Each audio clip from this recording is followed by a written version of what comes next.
on that. Mình tốn nhiều thời giờ nói về cái chuyện đó lắm. The four things about pure faith, without defilements, it's a purity of mind, lack of arrogance, and inherently respectful. Thì 4 cái phần. Phần thứ nhất là không có cấu nhuế, không có dơ giấy, không có bẩn thỉu. Phần thứ nhì, tâm thanh tịnh. Phần thứ ba là không có cái ngạo mạn. Phần thứ tư là bổn cung kính. Okay. Any questions? Có ai thắc mắc gì phần đó? Okay. We on slide 304, số 304. Pure faith is replete with three things, three kinds of faith. Cái tình tin vào ba cái loại này. The faith in truth, tin vào cái sự thật. Faith in virtue, tin vào cái đức. Number three, faith in the self, tin vào cái năng. Okay, so what are those? Faith in the truth, tin sự thật là cái gì?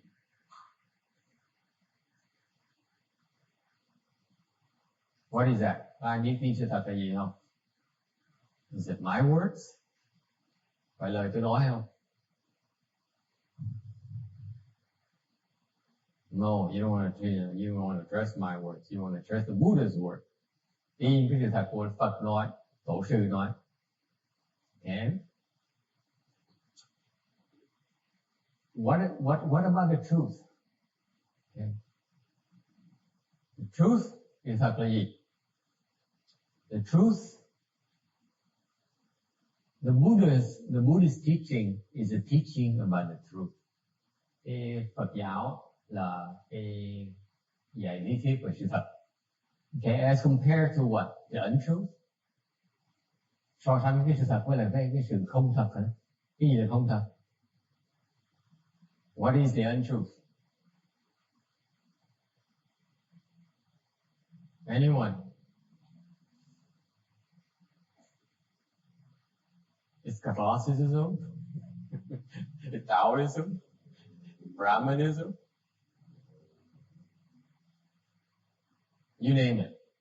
Whatever, including Hinayana. Okay. Cái tam không thật là gì? Là Công giáo, giáo lý Công giáo, giáo lý Đạo giáo, giáo lý Bà La Môn giáo. Ngay cả giáo lý tiểu thừa cũng là không phải sự thật. Okay. Anyone disagrees? Có ai không đồng ý không? It's okay. You don't have to agree with me. I don't always tell the truth. Không bao giờ phải lúc nào tôi nói sự thật đâu. Đừng có lo, không cần phải đồng ý với tôi. Anyone disagrees? Why do I say that the non-Mahayana teachings are not the truth? Tại sao tôi nói là những cái gì mà không phải là giáo lý Đại thừa là không phải sự thật?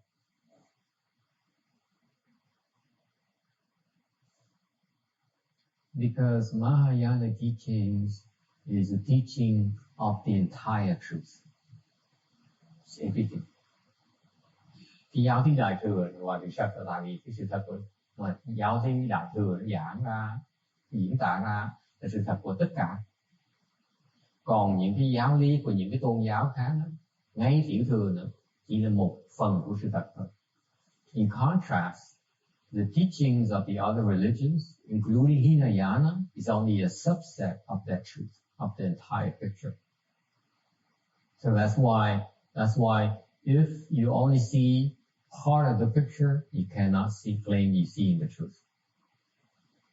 Thành ra nói một cách mà tuyệt đối, nếu mình thấy một phần thôi thì không thể nào mình nói mình thấy hết tất cả sự thật được. Okay? That's the difference. This is not, we're not knocking on the other teachings. Cái này mình xuyên tạc những tôn giáo khác thôi. Thì nói về cái sự thật thôi. Okay? It's only one truth. We're speaking about the truth only. It's only one truth, not two. Sự thật là có một loại thôi, không có hai loại được. Hoặc là sự thật, hoặc là không thật. Những cách nào nói là nửa sự thật, hoặc là 1/3 sự thật, hoặc là 1/4 sự thật, hoặc là 75% sự thật. Sự thật ha. Cái đó là không có gì cái đó nha. Yes. There's no such a thing as relative truth. Either true or untrue. Okay? We're talking about wisdom here. Okay? Không thể nào nói là nửa sự thật hoặc là 1/3 sự thật thế, tại vì 1/3 sự thật không phải là sự thật.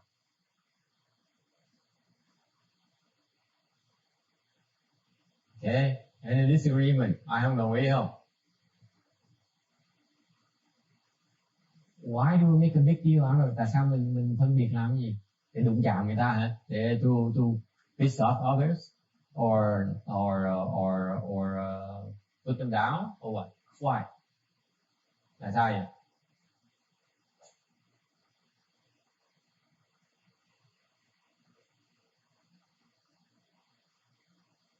Because if you don't see the entire picture, is what you can't see that will harm you. Và nếu không thấy được tất cả, thì cái mình không thấy nó có thể hại mình được. You buy that? Đồng ý không?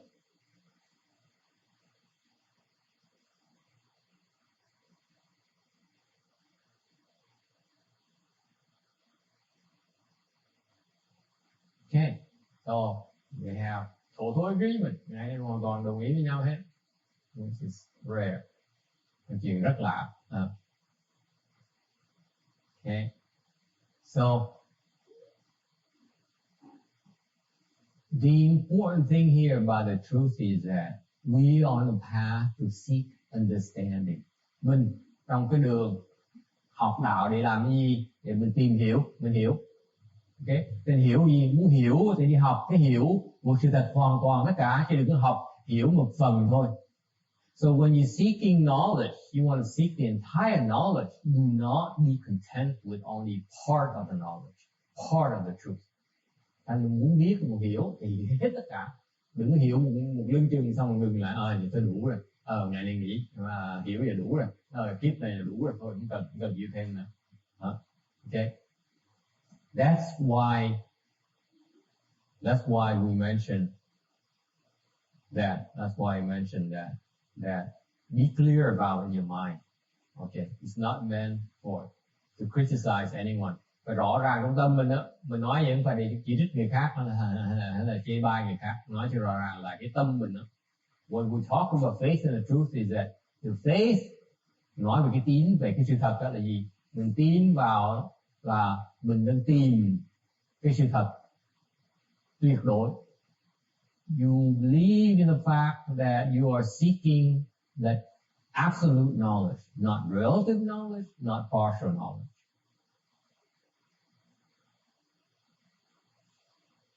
Okay, and that's what Mahayana represents. Cái đại thừa, cái pháp giáo lý đại thừa như vậy đó, sự thật hoàn toàn. Not the truth is only good for this lifetime, not good for the next 10 years, and not after that. Okay, sự thật của đại thừa. Once you understand this truth here, you go to this truth about Mahayana, is good forever. That truth is true forever. Cái sự thật là giáo lý đại thừa dạy đó. Nó sự thật, nó không bao giờ nó đổi. Không phải nó chỉ sự thật trong 10 năm nữa, mà 10 kiếp sau cũng đầu sự thật nó đổi. Sự thật một cái gì đừng. So the seeds you're planting in your consciousness when you study Mahayana is a seed, okay, about the truth that is everlasting. Thành cái chủng tử mình đang trồng trong cái tiềm thức mình khi mình học về đại thừa, giáo lý đại thừa, mình trồng những chủng tử của sự thật mà nó vĩnh viễn, không bao giờ đổi. Unlike fashion, you know, you invest in fashion. Ngược lại như quý vị đầu tư vào cái thời trang chẳng hạn, thì thời trang nó đổi từ mùa. You invest in fashion, it changes every season. You invest in the truth in Mahayana, it never changes. That investment is good forever. Thành khi mình đầu tư vào cái để hiểu cái sự thật của cái đại thừa, cái đầu tư đó nó không bao giờ không bị hỏi, không bao giờ nó đổi. So far so good. Okay, this is the one thing you can count on. Đây biết cái này là gì? Mình biết rằng cái này mình có thể tin tưởng được. That's why we talk about faith.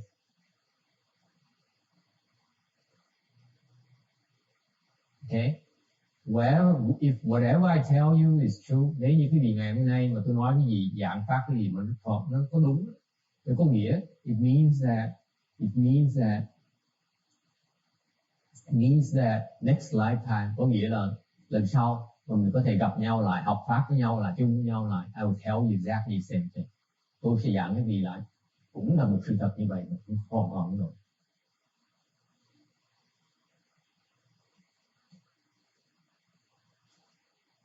Alright, so you can have faith in that. Có thể tin được cho nó. Faith in virtue, tin cái gì là tin về cái đức. Okay. Why must you have faith in virtue? Tại sao phải tin vào cái đức? Ngài sư cô, đức cũng quan trọng chưa nào?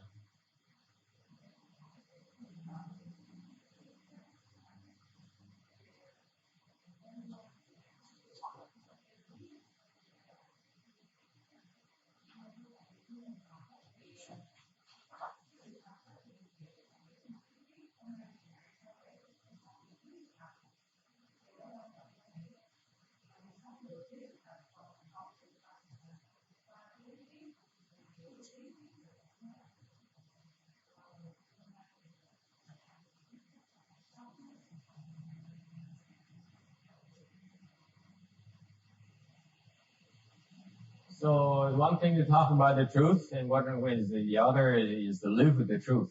So how do you teach about the truth? I understand about the truth, but how do I live with the truth? Tôi đâu biết. Sao mỗi người từ sống, xong tôi dạy sư cô cái sống trong sự thật, đó tôi không dạy được. I can't teach you that. Okay. I can't tell you what to do. Tôi không dạy cái gì, tôi không có thể mà nói cái gì làm vậy. All I can do is tell you about the principles. Cái này có thể giúp quý vị được á, là tôi có thể giảng cái gì về cái giáo lý. Okay. What I can do is I help you solve your problems. Tôi giúp quý vị giải quyết những vấn đề quý vị. Okay. Nên tôi không thể giúp quý vị làm được. But I cannot help you do it. You have to do it. Quý vị phải tự làm, tôi không giúp quý vị làm. Quý vị phải tự sống, tôi không giúp quý vị sống.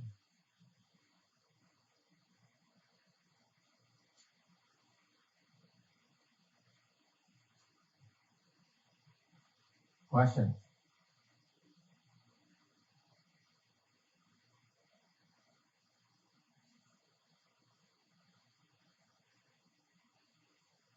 Okay.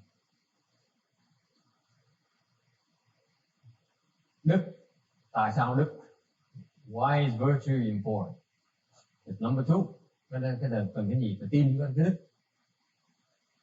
Why is it important? Why can't you believe, let's say, in the Dalai Lama? Tại sao quý vị tin ở cái ông Đạt Lai Lạt Ma? Or why can't you believe in such and such Hai Sang, hoặc là tin một người đức đạo cao, đức trọng khác, mà tin vào cái đức?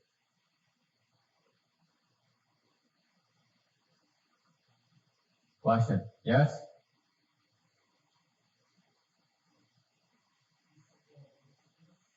Huh? Yeah. Is it virtuous enough? Hỏi, trả lời là ông có đạo đức không? Còn tôi sửa lại, ông có đủ đạo đức không?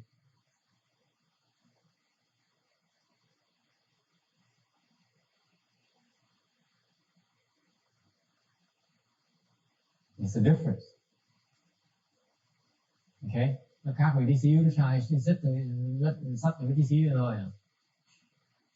Đức là đức rồi đó, nhưng có đủ đức không? Okay?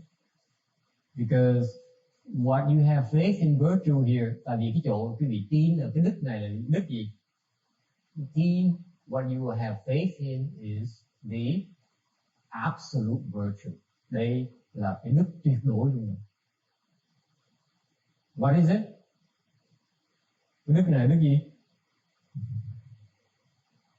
So what kind of virtue is this?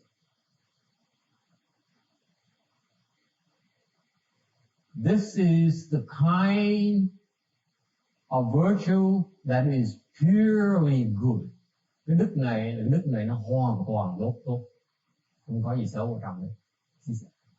There is a total absence of bad or evil. The slightest bad or evil is absent in this virtue. Trong cái đức này, một cái xíu xấu xa, cái xíu ác nó cũng không có. Nó gọi là đức. Is such a thing possible? Chuyện này có thể xảy ra được không? Có ai được như vậy? Who do you know who has that kind of virtue? Người biết ai có cái đức như vậy không? Okay. For example, the Venerable Bhikshu in Vietnamese tradition, trong cái mấy cái phía mà tôn giáo Việt Nam mình, ai là người đạo cao đức vọng, là đạo cao đức trọng nhất? Anh cô biết.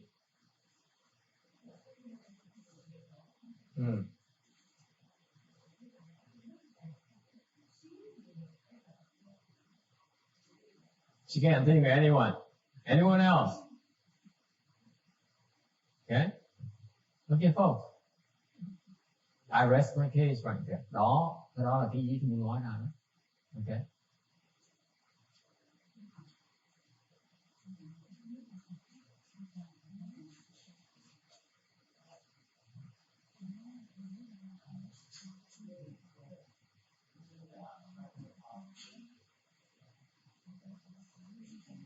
How about Venerable Qing Hai? Is he there?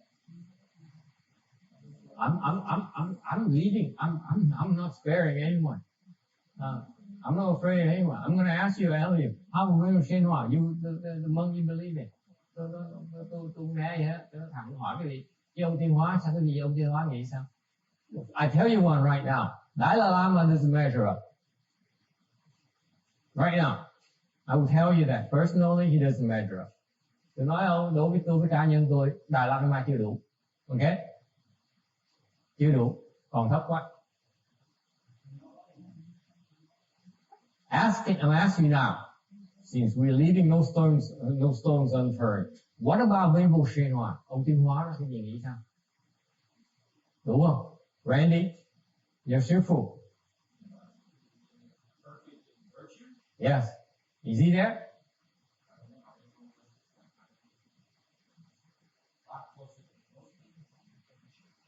He's one of the best we've seen. I tell you, he's better than I am. Tôi không biết ông sao, nhưng tôi chắc chắn biết ông có đức hơn tôi. Chỉ biết chừng đó thôi. I can tell you that I'm not impressed with Dalai Lama's virtue.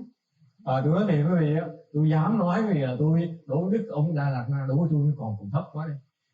But I can tell you that Venerable Qing Hai's virtue is I'm impressed. Nhưng ông Tiêu Hóa, đức Tiêu Hóa tôi nể, tôi phục ông dễ sợ. Okay, so it's true. I don't know where his virtue is, whether it's completely here. Okay, còn nhiều mình biết là cái đức ông là hoàn toàn không có còn vẹn, không mình biết được. Okay, but I can tell you that from what I see, I'm very impressed. Nếu có thể nói cái gì được là tôi rất nể vì hóa tại đức mình quá cao này. Mình thấy nổi, mình vỡ nổi. I tell you I can't reach it. Okay, standard is way too high up there. Okay? And that's what we have faith in. Cái đó cái lòng tin của mình. Why? Because he's in a direction of the virtue of the Buddhists. Tại cái đức ông mà biểu tượng gì đó, ông Tiên Hóa biểu tượng cái đức mà ông Tiên Hóa tu biểu tượng ra mà phát hiện ra cho mình thấy đó là cái đức nó rất là giống như đức của Phật. It's very close to the Buddhist virtue. Okay, that's what you can have faith in. Còn ông mà tin được, tin mấy cái đó. Okay. Now, so in terms of virtue, you can't tell. We can't tell. We only see as close as possible. Ok. Thành ra đối với cái đức ấy, thì mình cũng thấy được, mình chỉ cần mình chỉ gói những cái gì mình gói nổi thôi. Ok. Why can I say that it's closer? No.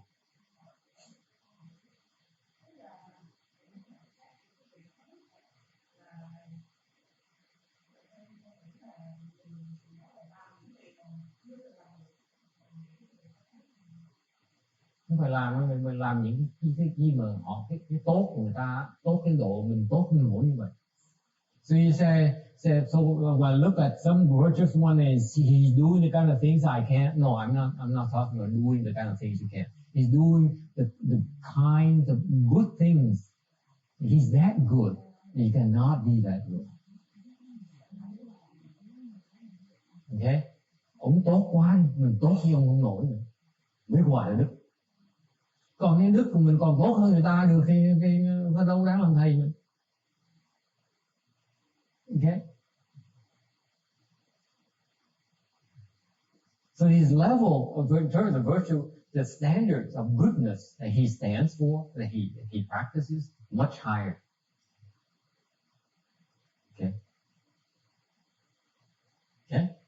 It's not about doing something you can. Let me clarify it for you. It's doing the good things that we cannot reach. Okay? Làm cái tốt rồi, mà làm không nổi. Mà nó tốt quá đi, những cách nào mà tốt được như vậy đó. He's that good. His goodness level is unreachable.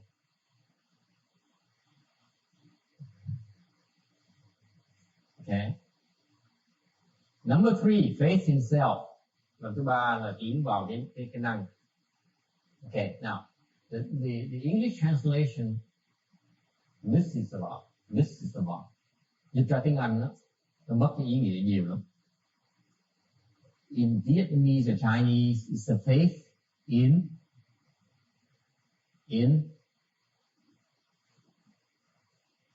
capability. Okay, it's not the self.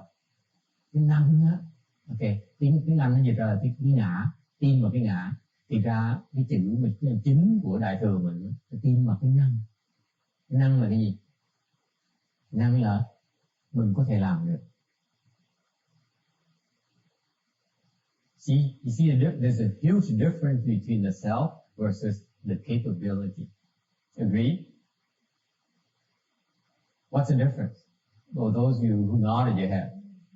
Cái gì nghe mà nói đồng ý là cái năng với cái ngã nó khác nhau thì nó khác nhau chỗ nào? What's the difference? Khác chỗ nào? Ngã với năng khác nhau chỗ nào?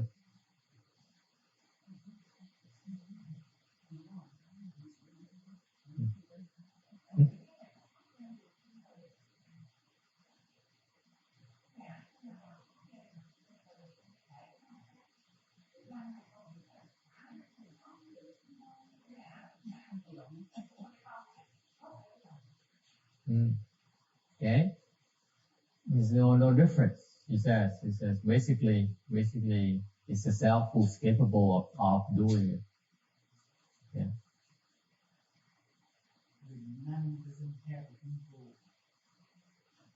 Okay, năng là không có cái ngã trong.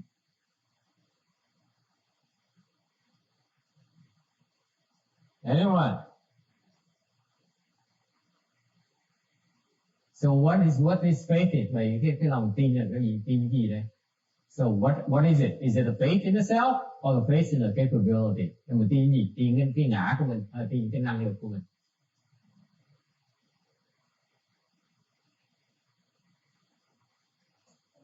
You have faith in your ability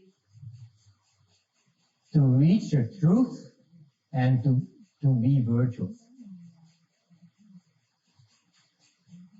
Tin cái gì?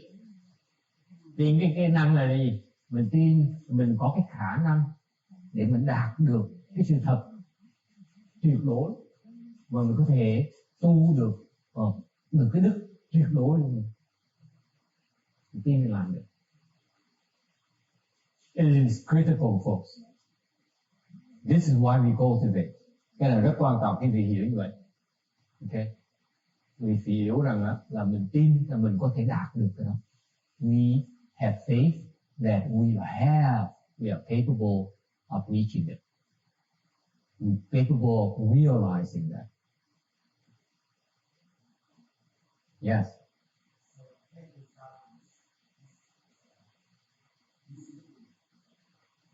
Come again? That's right. The translation is not that good, but it is in English. This is why. Thành ra cái chữ tiếng Anh đó, nó sai, nó có thể hiểu lầm được, tạo sự hiểu lầm được. Okay. This is why you lose a lot in translation. Bởi vì khi mình dịch ra, mình mất nhiều ý nghĩa dễ sợ lắm. That's why when we translate, we try to use the old terminology. Là lúc mình dịch ra, mình dùng mấy chữ cổ văn như vậy. Tại vì cổ văn ý nghĩa nó không bị mất. Còn mấy chữ mới bây giờ không có cùng ý nghĩa.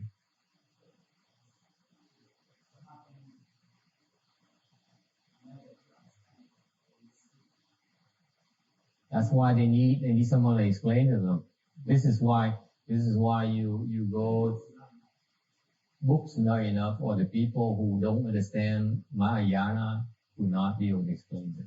Không phải đọc sách không là hiểu đâu. Những người ta tu pháp đại thừa ta hiểu phép pháp đại thừa rồi nó mới giảng được cái này. Thì còn để đọc cái sách không ta không hiểu.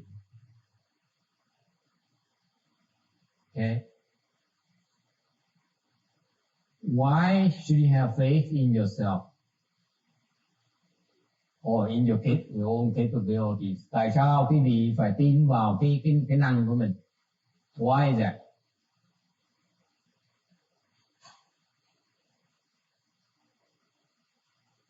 This is so critical.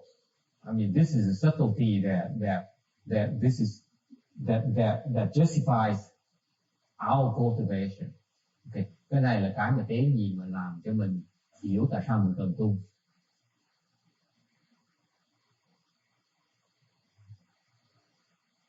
Why?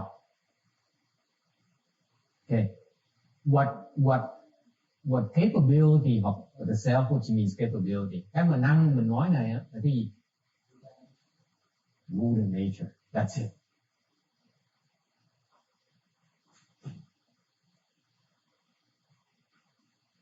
Because you are inherent with the Buddha nature, and therefore, okay, you are already replete with it. That's what you have faith in. Thành cái tin rằng là mình có cái Phật tánh rồi, mình có sẵn hết tất cả rồi. You are already equipped with everything. Mình có sẵn hết tất cả rồi. Okay, it's matter of accessing it again. Mình chỉ cần tu để mình tìm cách để mình sử dụng lại những cái mình đã có rồi. Mình biết sử dụng. You see, this is so critical in Mahayana. Okay, we are not creating anything new. Cái đại thừa mình nó rõ ràng lắm. Mình không tạo gì mới hết nha. Mình có sẵn hết rồi. We are all endowed with all these capabilities already. That's what capabilities, that's what it means. Thì cái năng nó có nghĩa là cái năng mình có năng lực có sẵn rồi chứ không phải mình cần tạo cái mới. You see that? It's critical. That's why again self is very misleading. Thành cái chữ mà ngã mà trong tiếng Anh nó dịch ra là nó tạo sự hiểu lầm, nó sai nhiều lắm. Tại vì mình phải cái ngã, mình tin vào cái năng lực của mình có sẵn cái năng lực tiềm tàng mình đã có sẵn rồi. Okay, so what it means is that có nghĩa là gì? Có nghĩa là means that we are all endowed with that capability, that Buddha nature already. Mình có sẵn cái Phật tánh rồi. Okay, and it's all the same among all of us. That's what the Buddha has been saying. You and I are all the same. Có Phật nói chuyện đó thôi. Chúng ta quý vị với tôi giống nhau. Quý vị cũng là Phật thôi. Quý vị tôi không khác gì hết. Okay. Quý vị khác tôi chỗ nào? Cái Phật tánh quý vị nó bị che lấp thôi. Thành nó bị cái vị không biết xài cái Phật tánh quý vị thôi. So he always says, the Buddha says that, you know, you and I are the same stuff.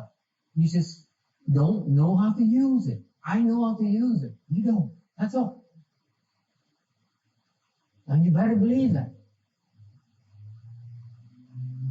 Okay, this is what the quintessential difference of Mahayana versus the other teachings.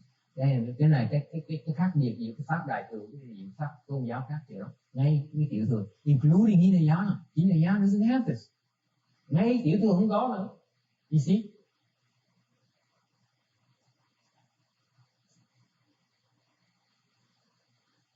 Okay, so you have to have faith in your own Buddha nature that is complete with everything. Và tin là cái Phật tánh mình có đầy đủ hết tất cả, đủ khả năng.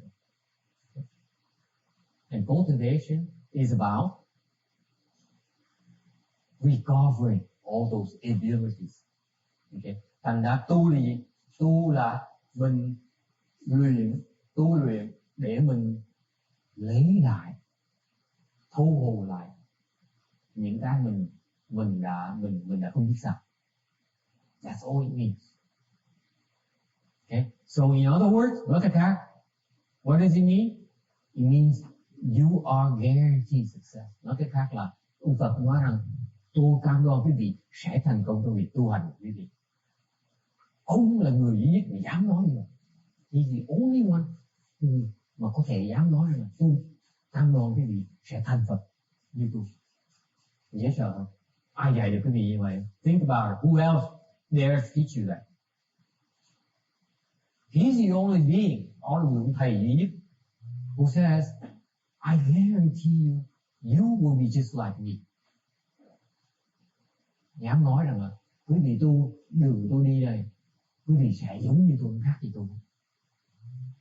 Tôi cảm đoan quý vị như vậy. Quý vị cũng dạy đâu được hết. Ok. Sớm muộn quý vị sẽ thành như tôi. Ngày hôm nay quý vị khác tôi, ngày hôm nay mình cũng phải là mình khác nhau nhiều nữa. Trong tương lai mình sẽ giống nhau. So he says, today we are very different. You know, you're so icky, you're so defiled. Okay? But in the future, you and I are just the same. Isn't that fascinating? Có người biết mà dạy mình như vậy. Nghĩ như vậy. Think about it. That's why I can afford to knock the other religion. He says, God says, I'm alone and God. You can't be just like me. Phật, Thiên Chúa nói sao? Nói là tôi là Thiên Chúa, tôi là Chúa Trời. Cái gì cũng thể nào bằng tôi được đấy. Đúng không? Okay. Same thing, the Brahmins. The Brahma God, Vishnu. Okay.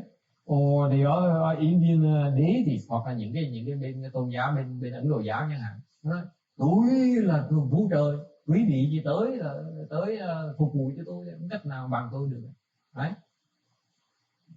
The old saying that I am alone, I am the king.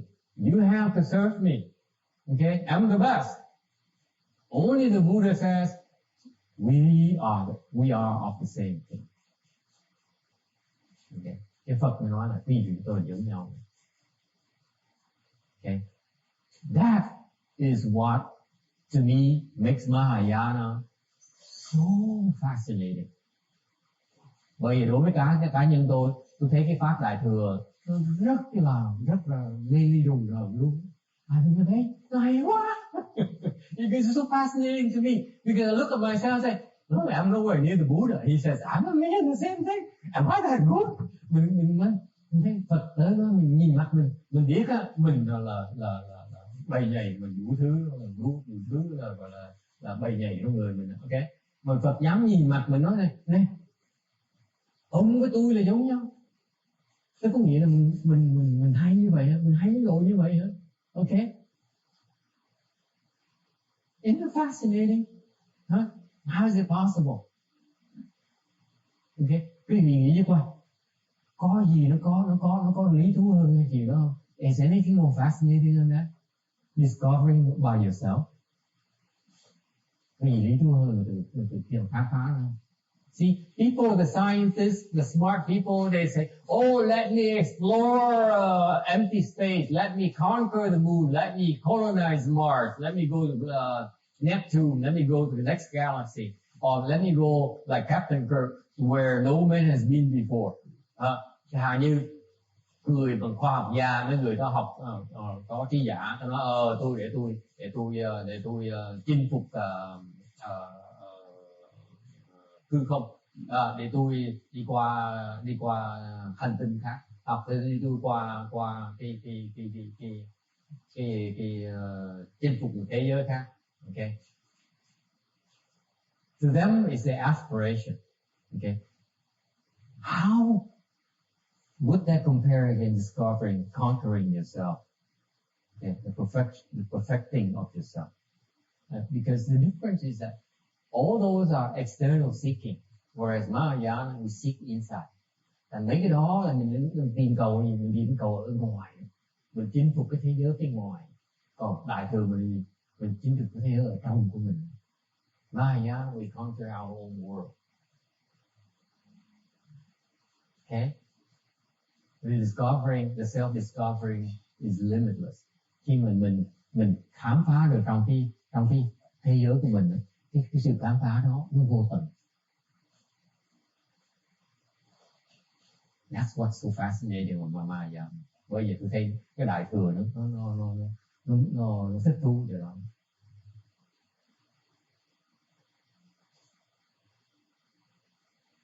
Okay, questions, comments? Ai thắc mắc gì không? Quá trừu tượng không? Is that way too abstract? Cái này trừu tượng không hay là vậy? Chứ gì nghĩ sao?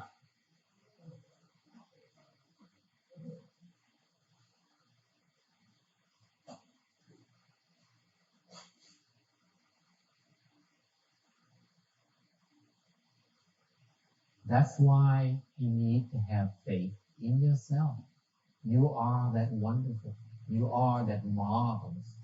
Bởi vì cái gì cũng cần có cái khi và cái năng vậy đó. Tại vì cái năng lực, cái tiềm tàng của gì nó vô tận. Chạy ra ngoài làm cái gì? Why do you need to go outside and seek outside? Whatever you seek outside is limited. Completely limited. Và cái gì tìm cầu ở ngoài á, nó có giới hạn ấy. Whether you spend this lifetime making a lot of money going after fame, chẳng hạn quý vị bỏ cuộc đời này để đi tìm cầu của cải, tìm cầu cái danh tiếng, okay, that is limited. Cái đó nó có giới hạn ấy.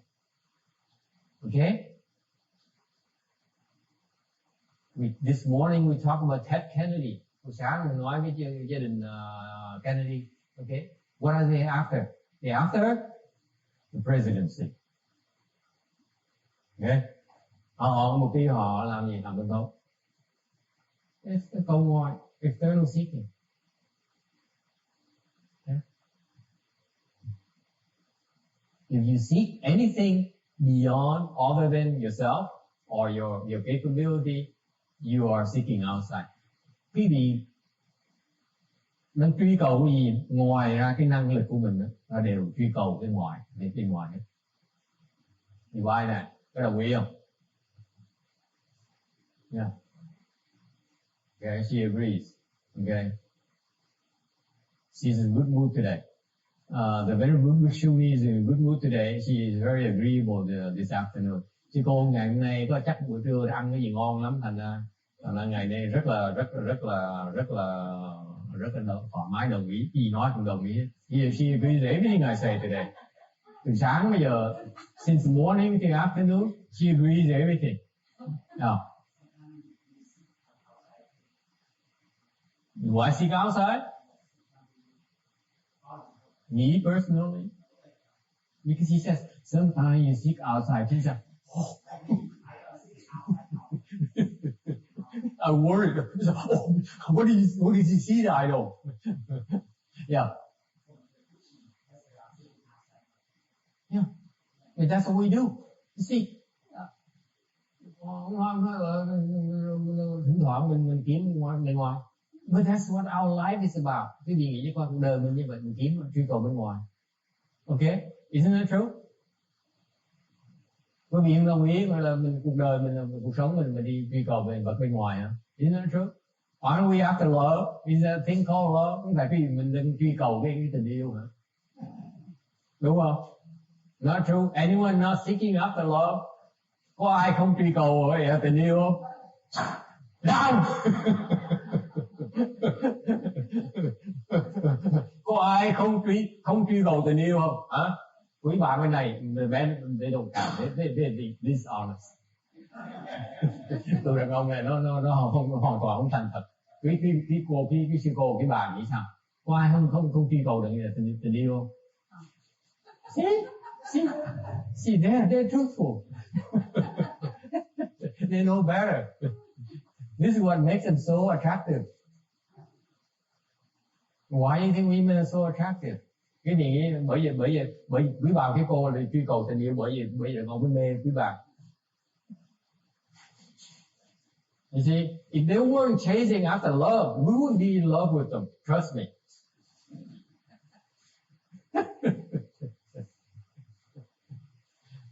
Okay, so we agree on the chị cô về cô đồng ý chuyện tình yêu hay không đồng ý? Đồng ý. She agrees with me again today about love. Okay, now the men. Okay, what about the men's side? There's one thing I know you're after. Tôi biết đây là ngôn quý vị đang truy cầu một cái chuyện này. Okay, anyone dares to make a confession now? Bên đàn ông nói thì ra tôi đi, quý vị đang cầu cái gì? What's important to you? Success. Okay, what else? Come on, be truthful.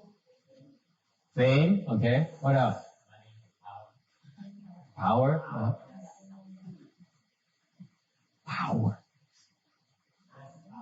Power. Do you agree, Danny, that you have the power?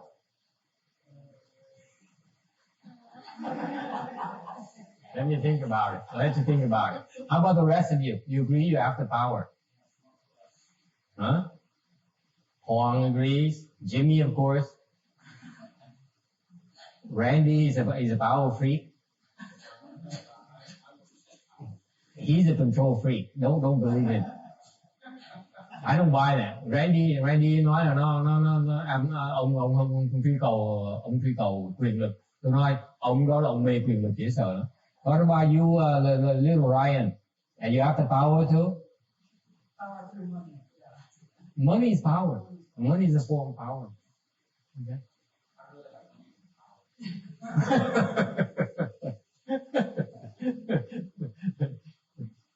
What about you, Ước? You have the power? Whatever I say. Damn.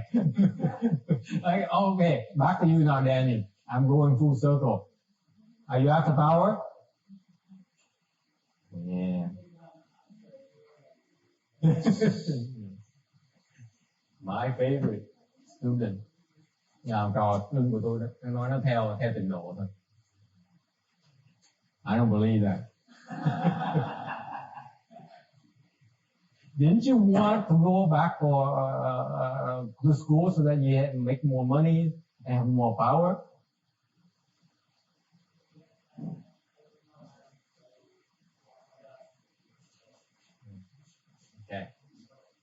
Okay. So anyway, so again, all those things are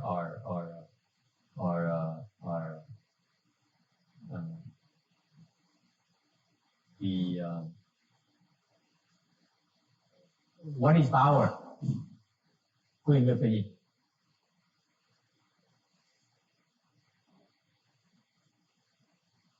Quyền lực là gì? Control. Okay. What else? Quyền lực là mình chế người đừng làm, hiểu không? Okay. That's what power is about. Power is about control. Power is about make people tremble. Okay. Have power over others. No, I think that's some, I don't think that's not what I really appreciate. I can't hear you. The fan is too loud. I would rather have this to be able to have independence rather than control. That's the way of controlling yourself. You have the control for You have control over others not being able to affect you. It's the control of others.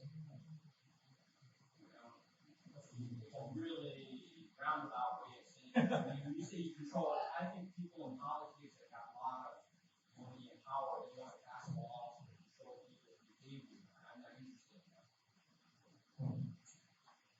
not directly, but in a certain way, you want to affect people's behavior so that they cannot affect you.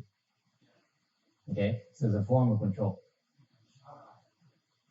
Okay, it's not as coarse as the other form, but it's still a form of control.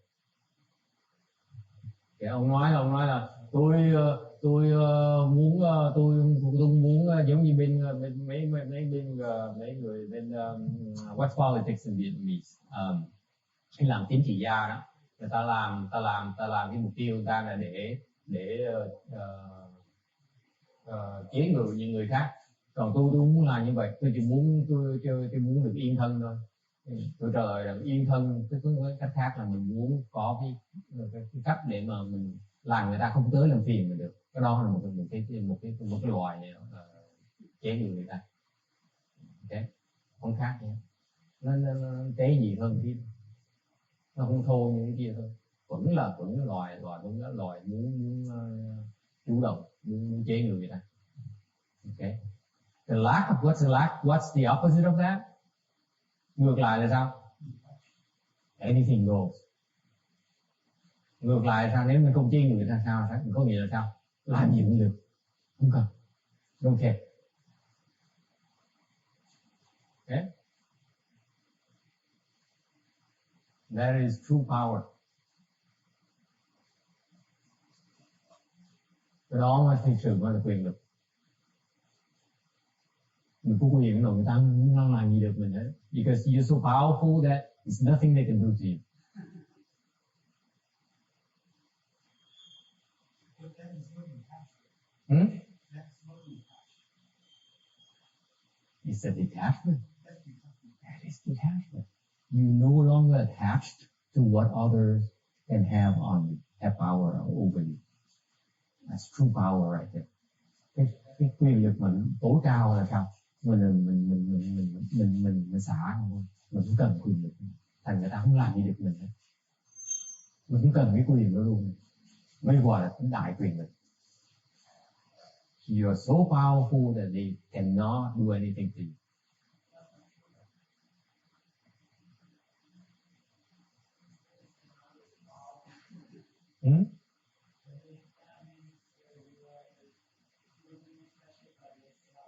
No.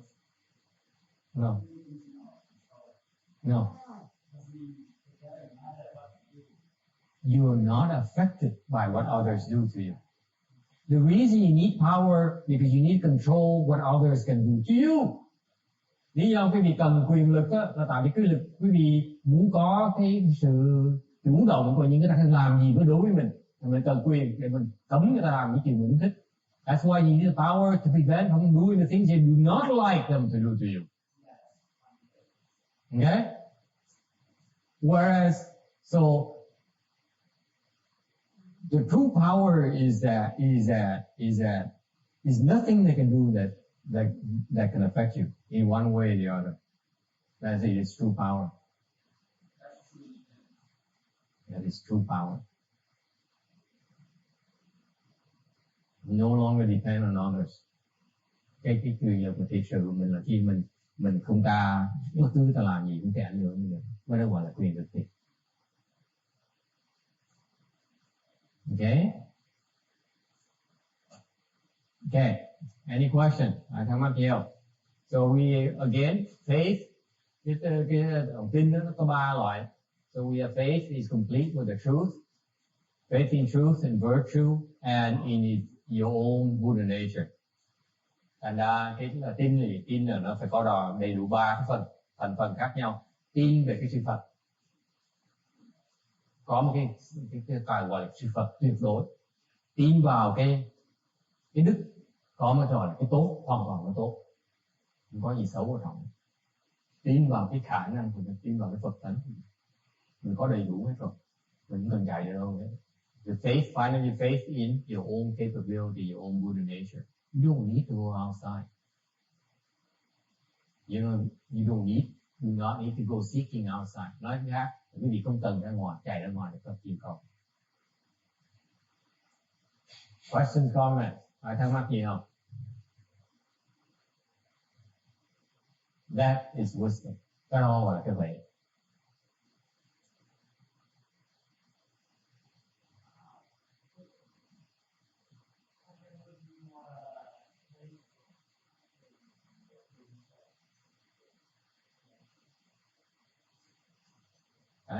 Bây giờ sao mình tăng được cái lòng tin? Ask yourself. That's a good question. Câu hỏi này tốt lắm. Ask yourself. Okay. How much faith you have in the truth? How much faith you have in virtue? How much faith you have in your Buddha nature? Huh? It is reflected in how in your daily life. Tự hỏi từ là mình tin bao nhiêu, cái lòng tin mình về cái sự thật nó bao nhiêu mình tin vào về cái đức, bao nhiêu mình tin vào cái khả năng của mình. Thì cái đó không phải là nói không, mà cái đó là lại cái chuyện mình làm mỗi ngày, nữa cho mình thấy cái phần lòng tin mình bao nhiêu nữa.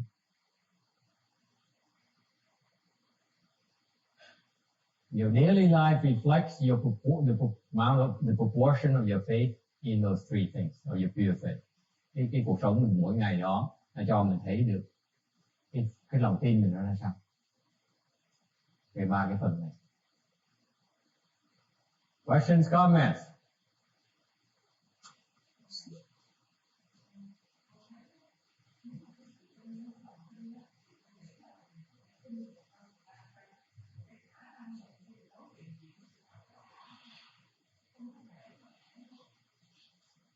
Sao không nhớ được? So she says, so I believe in all this 100%, but when I do it, it's not 100%.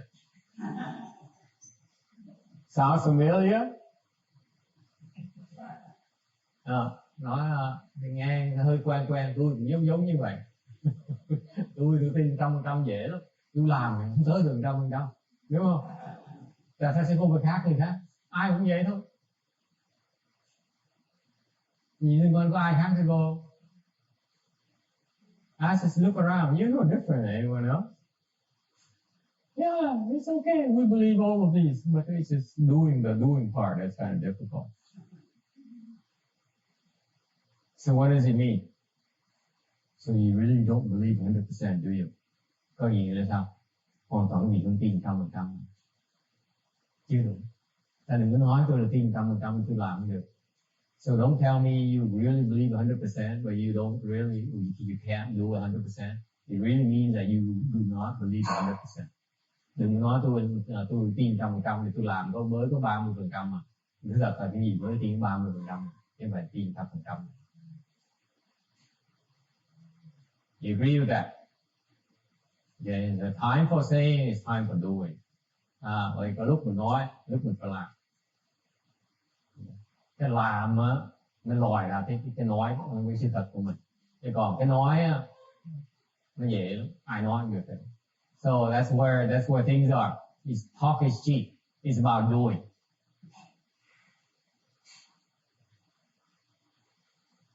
Okay. The Avatamsaka Sutra, Kinh Hoa Nghiêm. Alright, faith is the source of the way, merit and virtues, mother all merit and virtues, nurture and brings fruition all good roots. Nói rằng là tiến vi đạo nguyên công đức mẫu, tưởng dường nhất thiết chư thiện căn. Okay. So the source of the way, tín là cái nguồn gốc của đạo. Okay. Do you buy that? Ai nghĩ rằng đồng ý không? The faith is the source of the way. Faith tức là tín là cái nguồn gốc của đạo. The mother of all merit and virtues là sinh mẫu của tất cả công đức. Nurtures and brings to fruition all good roots. Làm trưởng dưỡng tất cả những cái thiện căn của mình. Nuôi nấng và thành tựu tất cả những cái thiện căn của mình. You buy that? Đồng ý không? That's why Mahayana, you start out with the faith. Bởi vì khi mà tu hành đến đại thừa, phải có lòng tin, phát triển cái lòng tin. Lòng tin là quan trọng nhất.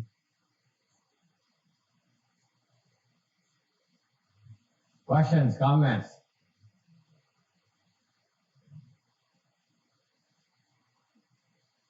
Okay. We're on slide 305. ở cái số 305. The tradition of chewing on willow twigs. Kinh anh nói là buổi sáng mình nhai mấy cái cành. Willow is what? What's willow in Vietnamese? Cành dương liễu không? Hả? There's a tradition on chewing a willow twigs because back then there's no toothbrush or toothpaste. Thời xưa chưa có kem đánh răng, chưa có bàn chải đánh răng. Thành ra, so what happens comes Ulaanbaatar Day. Mỗi khi mà tới ngày mai, we're celebrating Ulaanbaatar Day festival here today, tomorrow. Thì chùa này ngày mai sẽ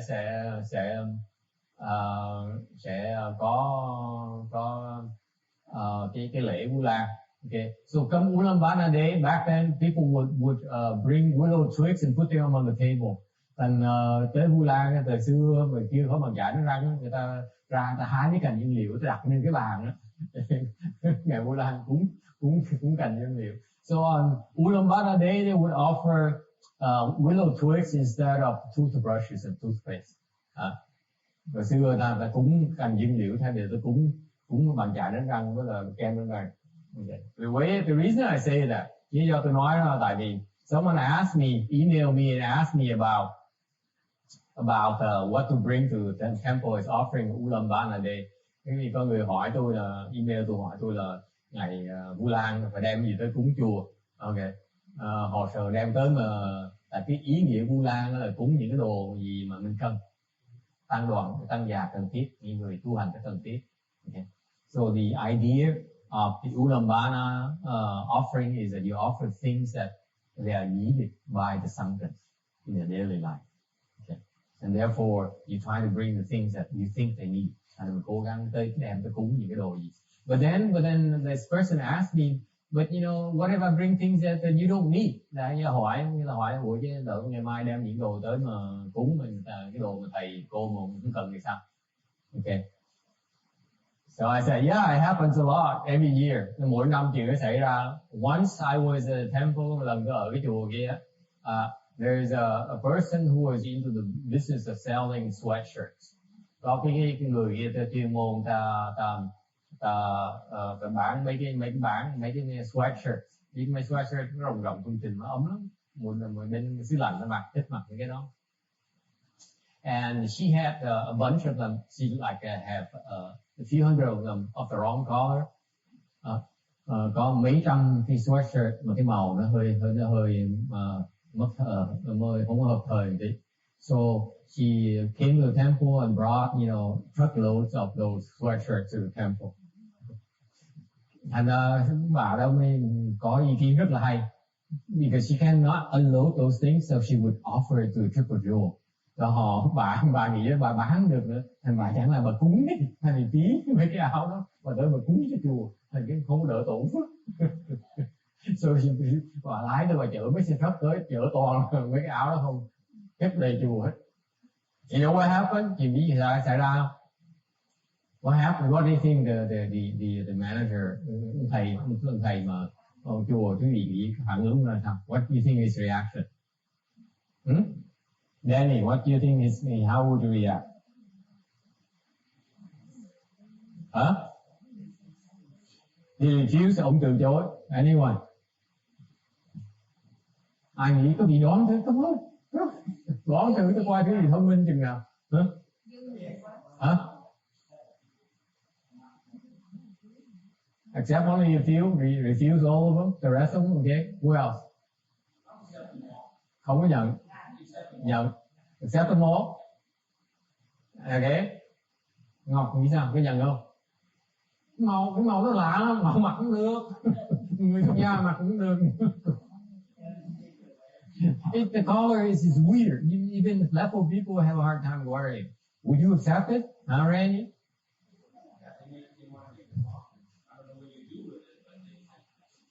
Ông nói người ta cúng dường mình phải nhận. I'm asking you about the manager, the monk. He was ecstatic. ông thầy hiệu trưởng chùa, ông vui, ông mừng dễ sợ. He was so happy. Yeah, he was so happy. So I asked him, why are you so happy? Cái tôi mới lạc. I know he doesn't like the collar. He doesn't wear the kind of stuff. Tôi biết là ông không thích mặc mấy cái đồ này. Okay. Mà tôi không hiểu tại sao ông thích.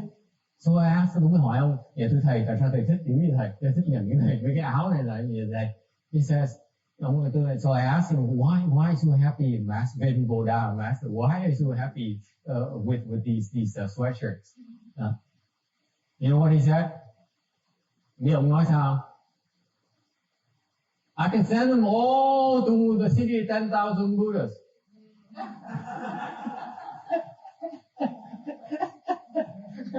Tôi gửi về vào Nam Canh hết.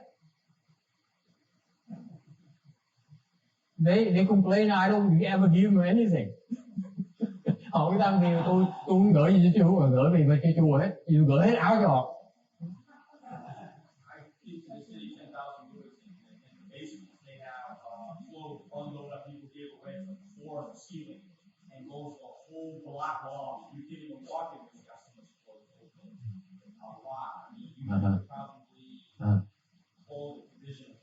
Yeah, I know. I was there. When I became a left home person, I gave my clothing there, and within a week, it got picked up by I see people walking around with my clothes. Ông nói là trong chùa Vạn Thành có cái chỗ mà cái kho, nên người tại gia ta để đồ ta đầy hết. Tôi biết cái chỗ đó. Tôi trước khi tôi xuất gia, tôi để mấy đồ tôi sau tôi thấy tụi nó mặc đồ tôi đi đảo loạn đầy chùa hết.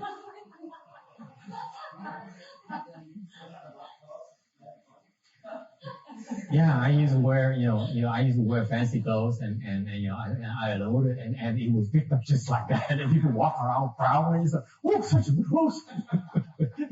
Tôi mặc hết mấy cái đồ tôi cũ tôi sa thải lắm, tại cái đồ nó tốt. So it's so weird to see people walking around your own clothes. Anyway, it tells you the kind of mindset people have. Okay. Mình cho bị thấy là cái tâm của người. Yeah.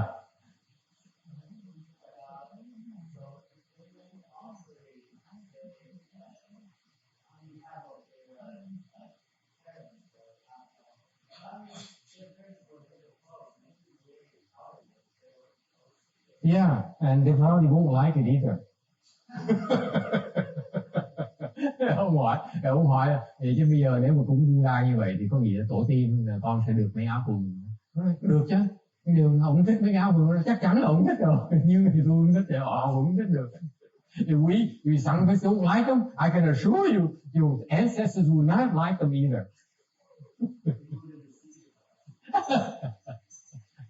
That's the spirit of the offering. You got it? Okay. It's not about offering quantities. It's not about offering, stuff. Okay? Cái tâm mình là tâm cúng dường, là tâm cúng dường để có bề ngoài hoặc của cải này nọ. Okay? It's an offering with the external. It's not offering with your heart. Same thing from that monk. He says, I don't care. As long as I sell them truckloads, I should be happy. Okay? It takes a blessing away from the monks as well. Okay, because when we see that kind of mindset, okay, we are not to feel blessing. Tại một khi người xuất gia mà tham những của cải như vậy, nhận những của cải ta cúng dường như vậy, người xuất gia nó không phải là phước điền tốt. Okay, người xuất gia mà nhận cái của cải mà có cái lòng tham như vậy, cái người xuất gia không phải là phước điền tốt. Okay. So anyway, so the question, the point hồi nãy nói là người ta cúng dường về những cái đồ mình cần. So I was on the subject of talking about the things that offered on Ulaanbaatar Day that we don't need. So I replied, I said, yeah, every year we have a lot of toothpaste and toothbrushes. So tôi trả lời tôi nói, yeah, mỗi năm tôi thấy mỗi năm ta cúng kem đánh răng, cái bình chải đánh răng nên xài 10 năm cũng hết. We see the same kind, the same toothbrushes and toothpaste for 10 years, sitting there for 10 years. Okay. But that's okay. Cái chuyện mà cúng, rồi tôi nói, that's why I joked about the toothpaste and toothbrushes.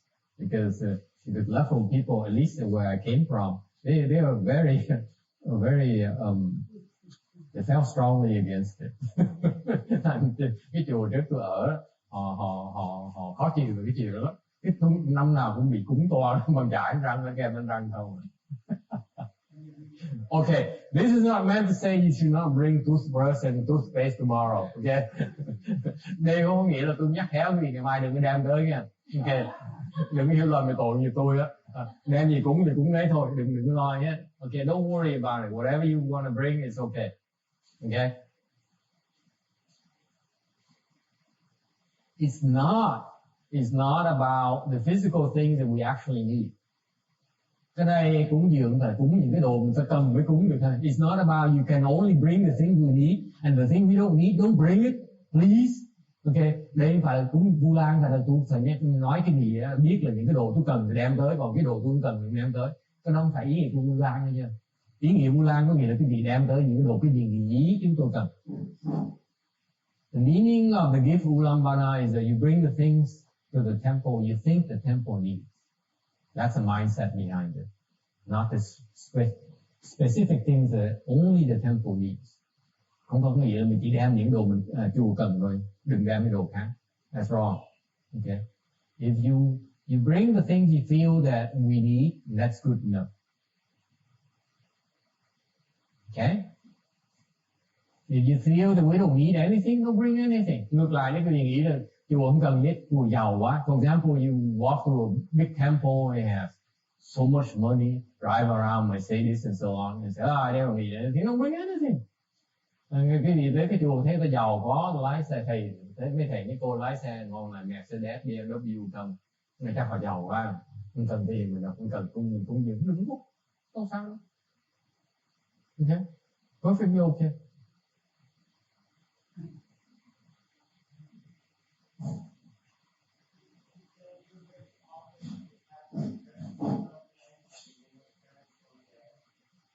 They don't get anything either. They don't need it.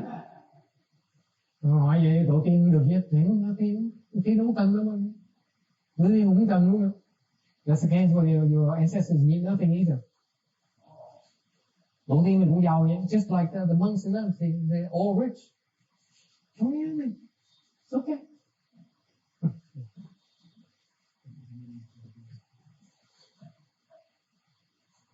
What's wrong with it?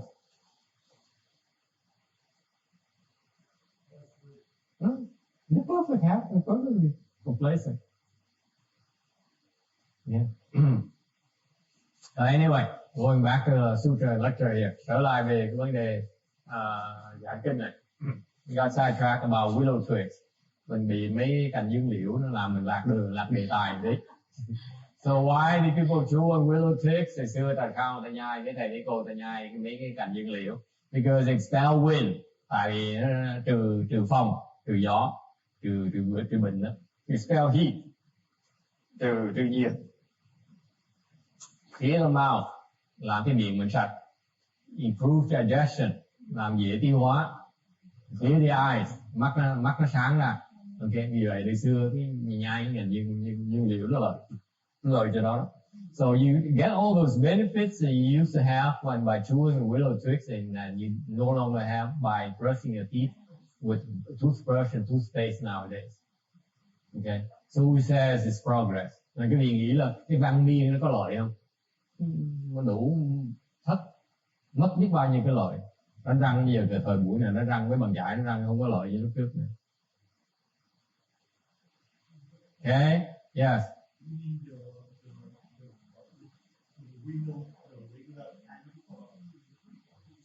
Yeah. You keep going, grab the willow, okay, that kind of thing. Make sure. And just believe. Yeah. Bring some tomorrow. I'm gonna try. Nói mai đem cành dương liễu tôi cũng. Ủa cái cành nó phải dương liễu bởi người ta trồng trước nhà nó lá nhiều đủ. Nó lợi như vậy đó.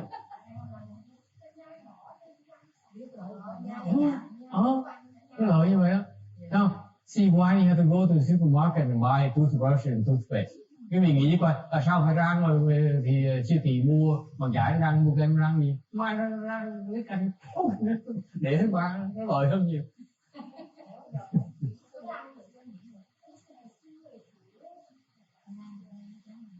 Okay.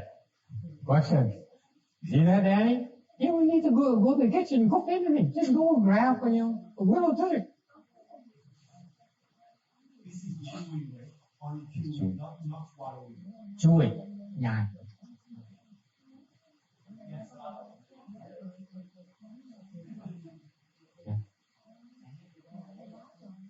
Yeah. Yeah, I heard a little bit. And then if you offer that, then I saw sometimes as a visitor now coming down, I heard the tree there. Well, it's true. You caught me with my pants. You caught me there because it's okay because you can do it to the tree, but we can't. So I can't tell you go and grab a willow twig. So it's improper. So I apologize. I detract that. Ông bắt tôi được, bắt lỗi tôi, nói là vậy mình hại cây rồi. Nó đúng hại cây, nhưng mấy người tại gia làm gì được, còn tôi người xuất gia tôi làm gì cũng được. Thành ra nếu tôi nói cái gì ra mình lấy cành cây về tôi là thật, tôi xin lỗi, tôi lấy lại lời nói đó. Okay. Consider I never said that. Is it okay? Yeah. Erase that. Go away and edit it out. Okay. Sư cô, cái phần vừa nãy tôi nói là ra nhặt cái cành cây nguyên liệu đó, mà chừng nào mà sư cô mà biên xuống đó, chặt cái phần đó ra, tại vì cái đó là tôi dạy bậy, bỏ nó ra. That's the privilege of go away. Yes.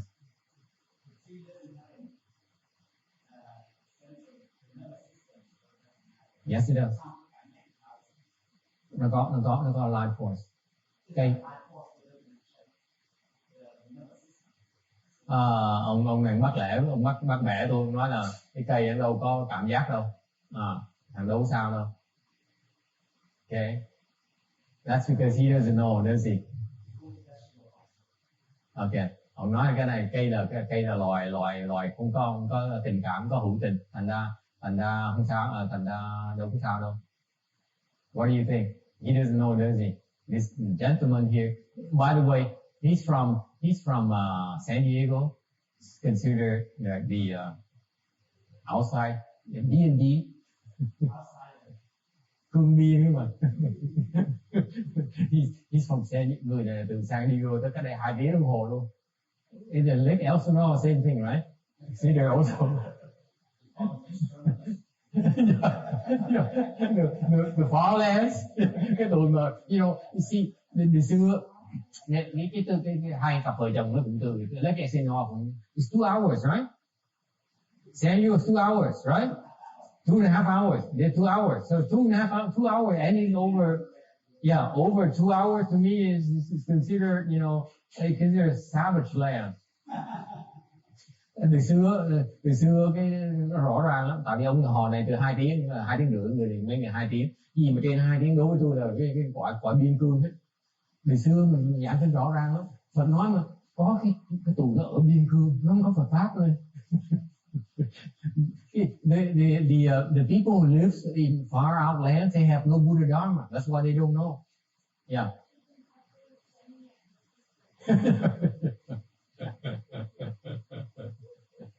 Thì ra cái cây á, nó có thần rồi.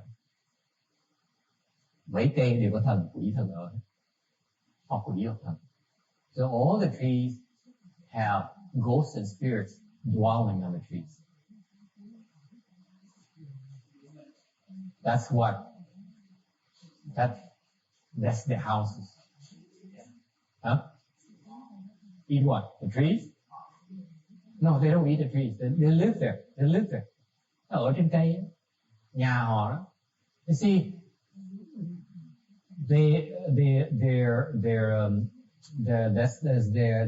their houses. Nhà cửa của tụi quỷ thần đó là cây. Thành những cái cây mà nó càng lớn chừng nào là nhà tụi quỷ thần nó còn có thế lực chừng đấy. Tụi cho giữ. So the bigger trees are the ones where the bigger ghosts, the more powerful ghosts of spirits live. So when you destroy those trees, and khi mình phá những cây đó, you are destroying the houses of the ghosts and spirits. So mình đang phá cái nhà của quỷ thần. Mình đang phá. It's just no different someone going to your house and knocking it, you know, and destroying it. Cũng không khác gì người ta tới nhà mình mà phá cửa, tống cửa, mình phá cửa sổ, mình phá tường, phá vách rồi nào. Không khác gì hết. No different. That's why we don't do that.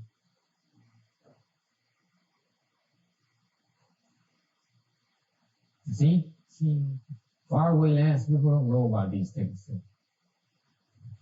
Thành mấy người ở biên cương họ không biết mấy cái chuyện này không? Mình ở đây mình biết rồi.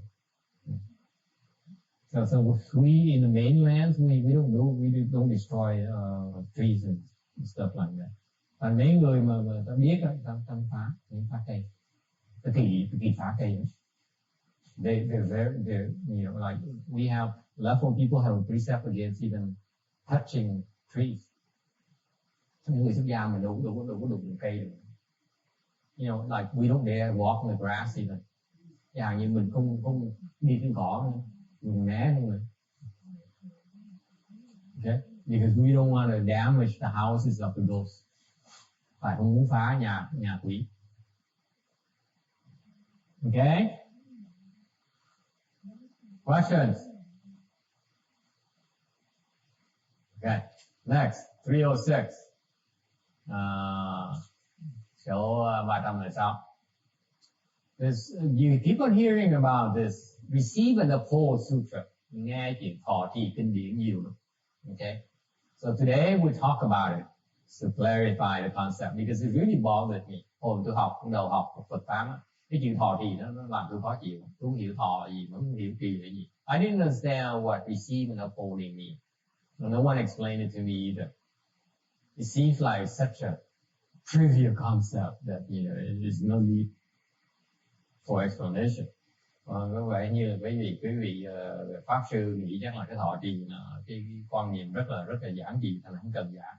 Receiving thọ is about internal. It's internalizing the concept and not losing it. Có nghĩa là mình lãnh nạp vào trong người mình, trong tâm mình không mất, không quên. Okay, không mất. Okay, whereas upholding, ngược lại, cái trì á, you contemplate its meaning and memorize it without forgetting. Ngược lại, cái trì có nghĩa là mình quán tưởng, okay, cái ý nghĩa của nó và mình nhớ, mình không quên. Tư nghĩa bất vong. Okay. So for example, when you receive and uphold the Buddha's name, chẳng hạn như một cái phim quý vị thọ trì danh hiệu của Phật á, nghĩa là gì? Okay. Means that the name of the Buddha is a summary of all his virtues. Cái hồng danh của Phật á là tượng trưng cho tất cả những cái đức của Phật. Therefore, it contains all the Buddha's merit and virtues. Bởi vậy nó đầy đủ hết tất cả những cái công đức của Phật. That's the meaning of receiving the whole upholding the Buddha's name. Thành mà họ thọ trì cái hồng danh của Phật có nghĩa là vậy. Okay, that you are mindful of his virtues. Mindful of his merit and virtues. Okay. Thành mỗi khi mình tụng trì hồng danh của Phật, có nghĩa mình đang nghĩ tới những cái công đức của Phật, tất cả công đức của Phật. Công đức của Phật là gì? Cái đó là những gì toàn vẹn như tất cả, những cái gì toàn vẹn nhất của công đức là cái tên của Phật này. The name of the Buddha represents the perfection of all the merit and virtues of the universe. That's why it's so powerful. Bởi vì vậy, cái hồng danh của Phật nó có cái sức lực nó bất khả tư nghị như vậy. Because when you call up and you recite the Buddha's name, thành mỗi khi mình niệm một cái hồng danh của Phật, you are reciting all the merit and virtues in the universe. Và mình đã tụng lại tất cả những cái công đức trong cái vũ trụ này. So therefore, everyone who hears it, thành tụ quỷ của thần nó nghe được đó, nó phải tôn kính. Even the ghosts and spirits who hears will stand to attention and become respectful.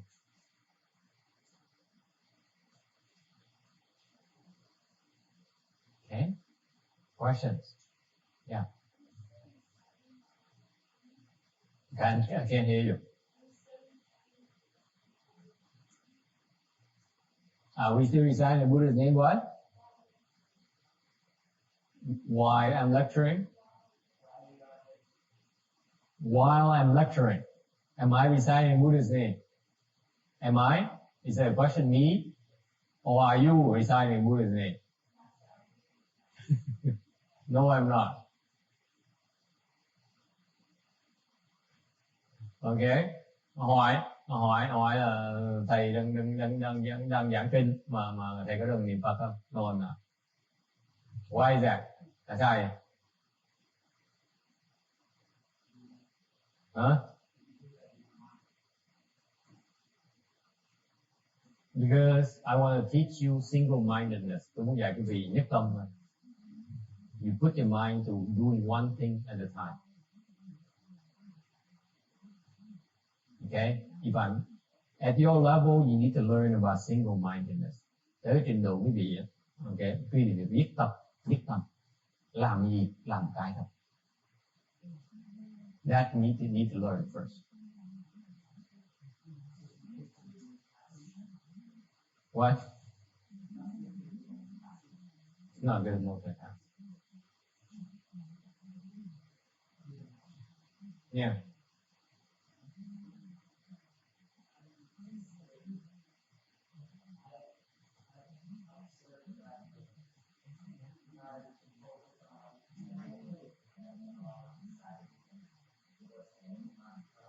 Yeah. Yeah.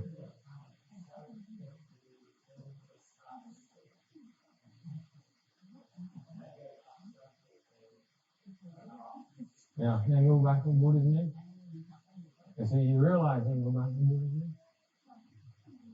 Ông nói là nhiều khi chú tâm vào chuyện bụi nhiên quên niệm Phật, quên niệm chú, quên hết tất cả rồi bắt đầu bị phiền não, bắt đầu bị chướng ngại. Cho nó nếu mà bắt đầu thấy mình bị phiền não, bị chướng ngại thì trở về lại với hồng danh Phật, niệm Phật lại đi. But at your level right now, you need to learn to do one thing at a time. Okay? Beyond that, then you can multitask. But right now, you try to multitask right now. You're not doing yourself a favor. Okay? Question? So what's the difference between contemplate and internalize? Do we need to contemplate before we get internalized? Is what kind of relationship? Okay. Cái khác biệt giữa mà mình lãnh nạp với là tư nghĩa là sao? Okay, internalizing meaning that it enters in your hard drive. Okay, lãnh nạp có nghĩa gì? Lãnh nạp có nghĩa là mình nhốt nó, nhét nó đầu mình, nhét nó óc mình. It's part of you now.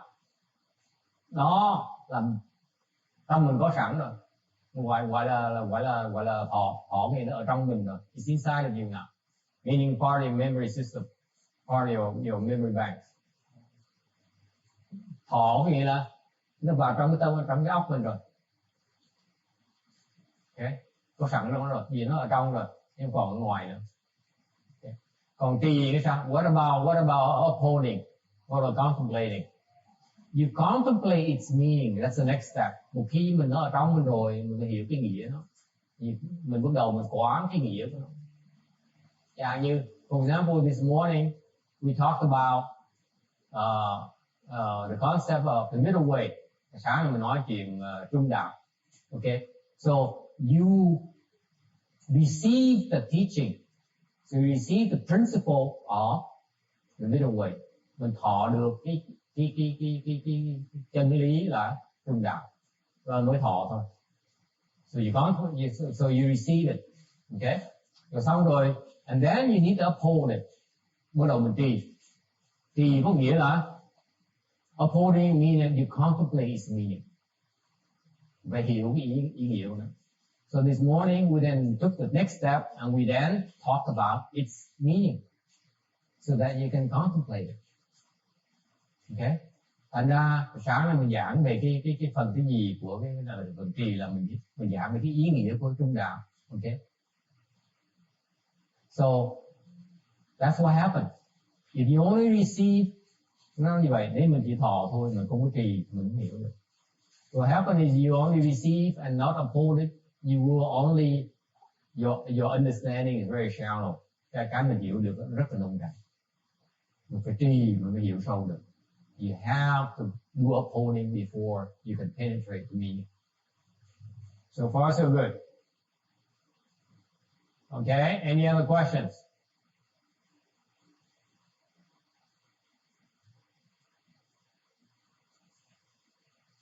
Okay. 307, 307. Listening has some benefits. Khi mà nghe giảng kinh, nghe cái pháp đại thừa, nghe giảng pháp, nó có cái lợi. At various times, có những cái lợi lúc thời điểm nó khác nhau. The first kind of benefit is during the listening. Cái lợi đầu tiên khi nó xảy ra là khi mình đang nghe, nó có cái lợi ngay lập tức. Second kind of benefit, time benefit, is when you are practicing. Lợi thời gian khi mà nó xảy ra là lúc mình đang tu. Cái lợi thứ ba là lúc mình đổi cái xác này. The third kind is when we change bodies, meaning death time.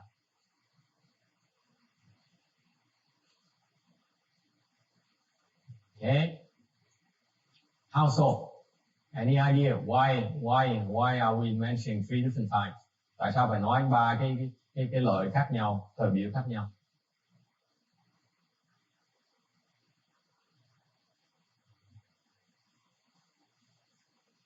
Okay.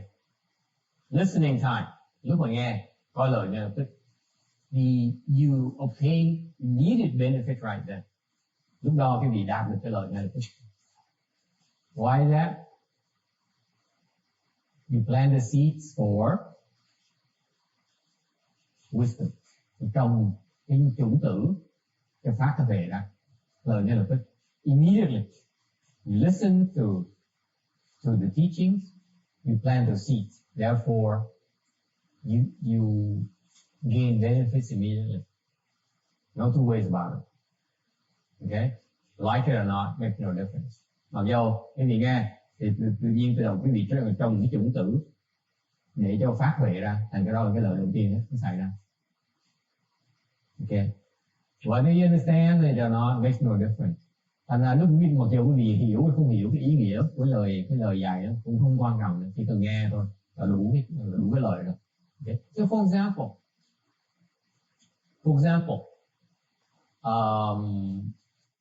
let's say you recite a sutra.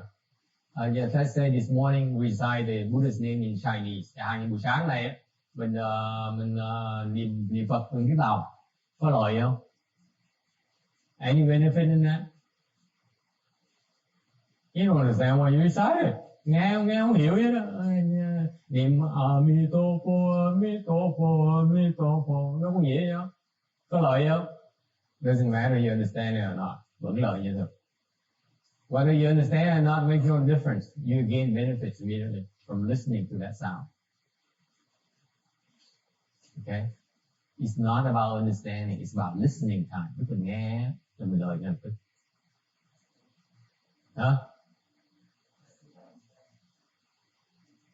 There's nothing to understand. There's no need to understand. Okay? Cái lời nó tới trước khi mình hiểu. Nói cách khác.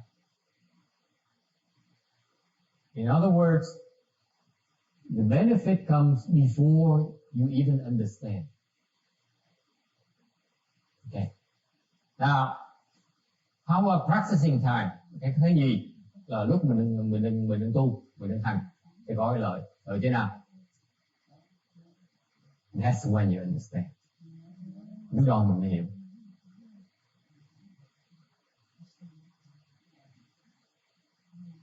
What is referring to? Cái này nghĩa là sao?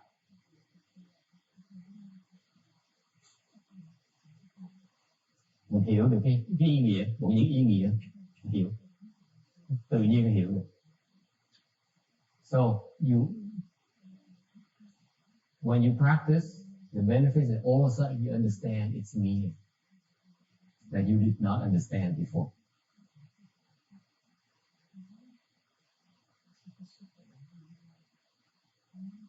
Okay. Have you ever crossed your legs? Ví dụ bây giờ xếp bằng hai chân, tự nhiên ngồi nghe tự nhiên cái câu kinh nó có nghĩa là như vậy. It happens. You cross your legs and all of a sudden say, that's what Master Qing Hai means by that, or that's what this Buddhist concept really means. Anyone happen? You can raise your hand. Okay, yeah, okay. Có ai như vậy, có cái nghĩa như thế. See, I know there's more than one, right? More than two actually. Tôi biết là nhiều người hơn là hai người, rất nhiều người là thấy cái cảnh giới đó. Okay, cái đó, that's the benefit from practicing. In other words, those seeds that you listening time mature.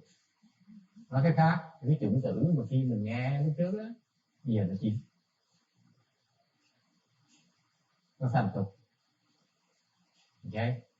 Number 3, change body time.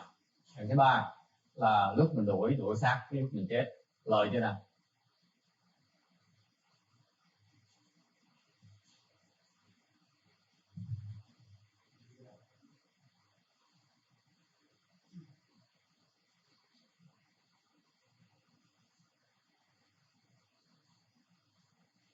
In so many ways, nhiều lời một cái điểm không thể tưởng tượng được.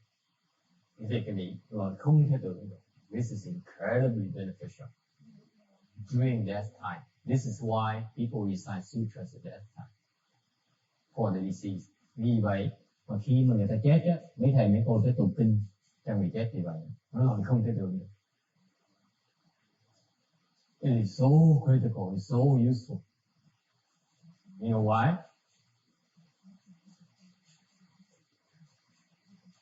Because tại sao vậy? Lúc đó cái lúc mà người ta đang bơi chơi vơi. Because at that time the intermediate skandha body is in chaos. It's chaotic. It's suffering. Okay. So the sutra itself has a power to appease. Thành khi lúc mà ta người mới chết đó, cái hồn nó bị khủng hoảng rất là nặng. Thành tụng kinh một cái, kinh nó có cái lực để giúp người ta được bình tĩnh lại. Right there. Yeah. 49 days. 49 ngày.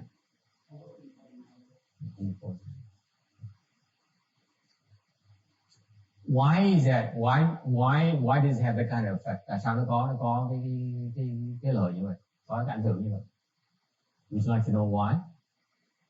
Because it also affects the ghosts and spirits who are harassing that soul. Tại vì cái kinh nó có cái lực nó ảnh hưởng đến những cái quỷ thần nó đang quấy cái người mới chết nữa. Quý vị hiểu khi mình mới chết đó, nó bị quỷ thần nó tới nó vây nó đòi nợ, chủ nợ tới nó đòi, nó hành hạ mình, nó giày xéo mình.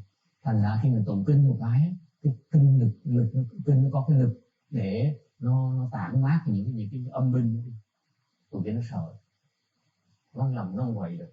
So what happened is that reciting the sutra, okay, when you die, your debtors and the ghosts and spirits come harass you. You recite the sutra has a power to dissipate all that energy. Okay, and command their respect and make them behave. Yeah. Any sutra. Any sutra. Yeah, any sutra. Even just reciting the name. You didn't decide the Buddha's name.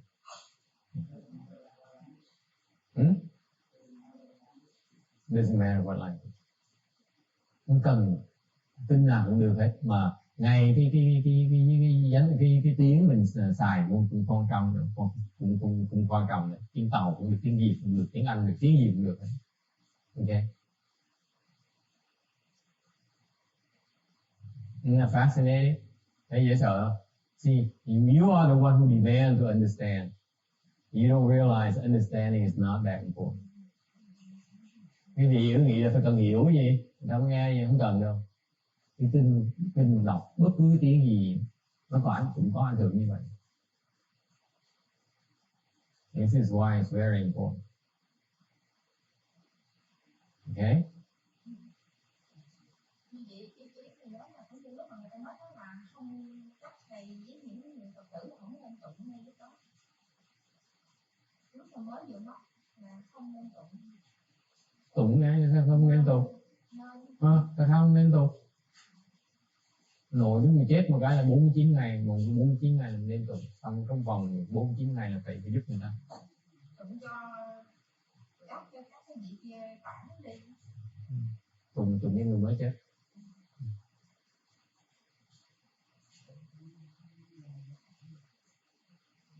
Okay? Yeah.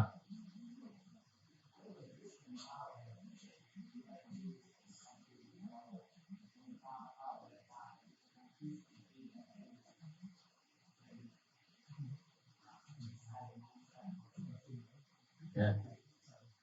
Hỏi là nếu mà người ta chết mà xa quá mà mình có thể làm gì giúp người ta xa, người có thể tụng kinh, tụng chú vậy để xa từ xa nữa không?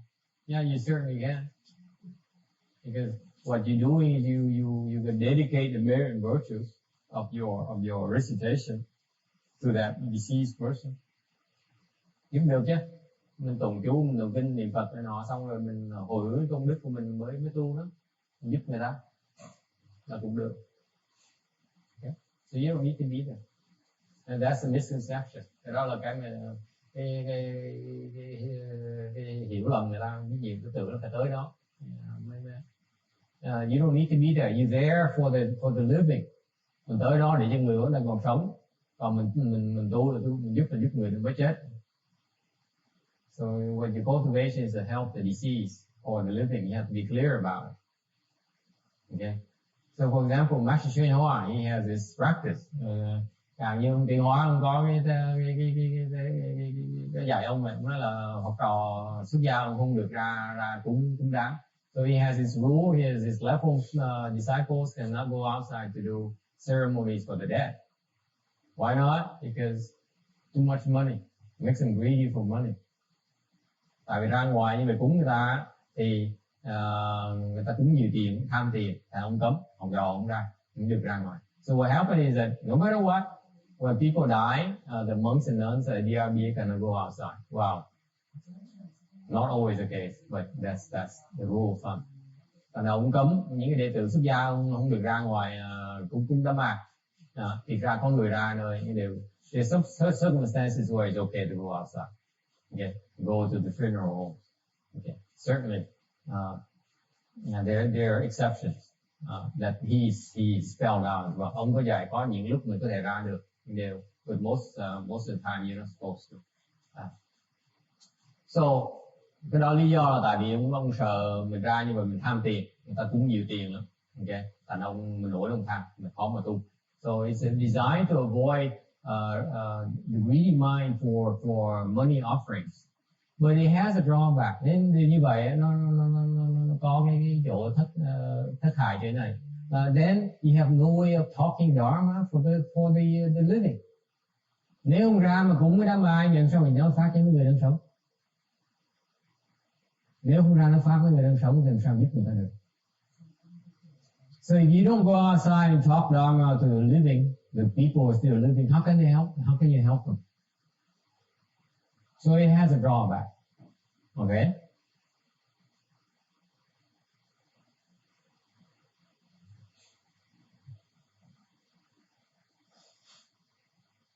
So there must be a middle way somewhere. Phải có cái trung dung ở giữa chỗ nào đó. Tại Tại vì phải cái lúc chết là lúc mà người ta cần giúp đỡ, because death time is when you can really give them a lot of help. Okay, questions, comments? No. 308, 308. Okay. Why there's some benefit to speaking Dharma? Khi mà giảng pháp, thuyết pháp có gì cái lợi nào? Obtain a long life because listening does not kill. Thứ nhất là sống lâu hơn một tí, sống thọ hơn một tí. Tại vì cái người mà nghe đó không có giết, bậc nghe sao đi giết được? Okay, if they're listening here, they can't do any killing, can they? Okay, so that's why they obtain long life. Isn't it simple? Hay dạng gì dễ sợ? Người thuyết pháp là sống lâu hơn tí, tại vì quý vị không có cơ hội để mà sát sinh được. Number 2, obtain great wealth because listener does not steal. Thứ gì? Một nhân giàu có là sao? Là cái người nghe pháp không có cơ hội để cắp.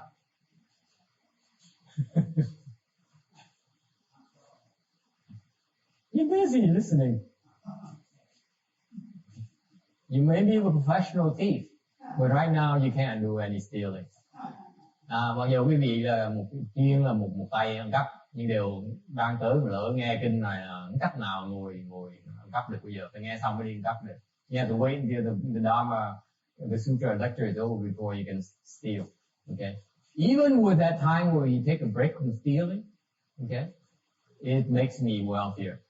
Mặc dù quý vị chỉ ngừng ăn cắp một thời gian ngắn thôi để nghe giảng pháp xong á, chính là thời gian quý vị ngừng lại đó làm tôi giàu lên. You see? Number 3, obtain upright and handsome features. Đẹp trai với là đoan trang lên. Because listener becomes harmonious. Tại vì cái người nghe người được nhu hòa.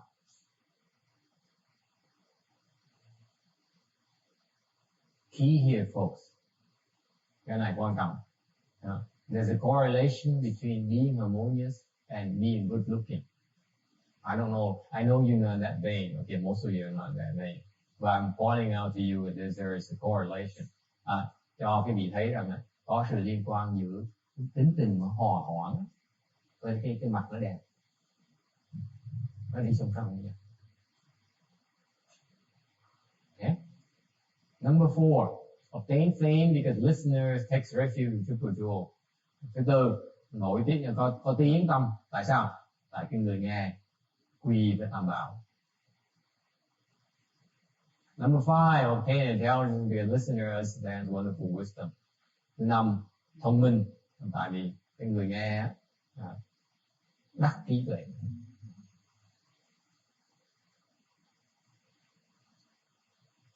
Any questions? Có ai thắc mắc? Gì không? This is why. Vì vậy, okay, I'm gearing up. Tôi đang thuyết soạn. Tại vì gearing we prepare to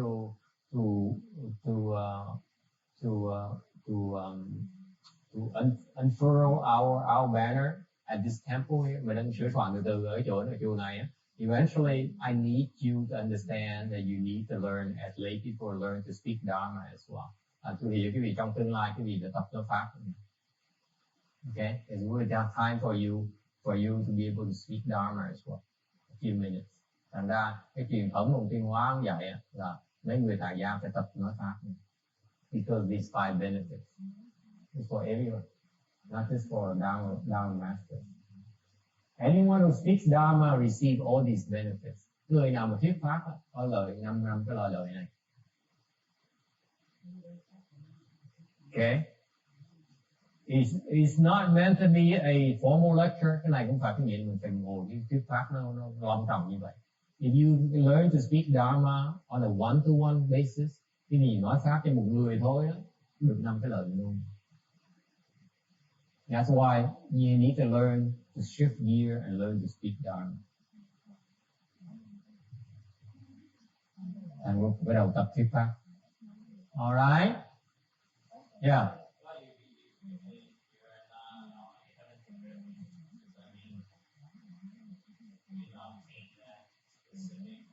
What does it say here? You have to be Buddhist.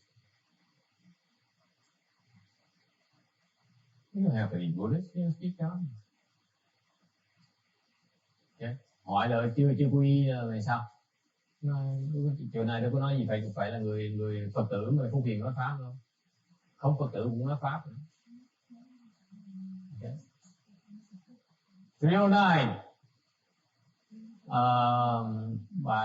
At that time, the pure youth Manjushri said to the Buddha, who honored one, I vow in the Dharma image age, using various expedient means, I shall enable good men and women of pure faith to hear the name of the world honored one, medicine master Majuri like Tathagata. Even during the sleep, I will awaken them with this Buddha's name. 31. Lúc bây giờ mạng thù thất lợi đồng tử bạch Phật rằng, bạch Đức Thế Tôn, tôi thề qua thời kỳ trường pháp sẽ dùng đủ các phương tiện để cho những thiện nam tử, thiện nữ nhân đẳng có lòng tịnh tín được nghe danh hiệu của Đức Dược Sư Lưu Ly Quang Như Lai, và đến trong giấc ngủ tôi cũng dùng danh hiệu của Đức Phật này thức tỉnh nơi tai cho họ rõ biết.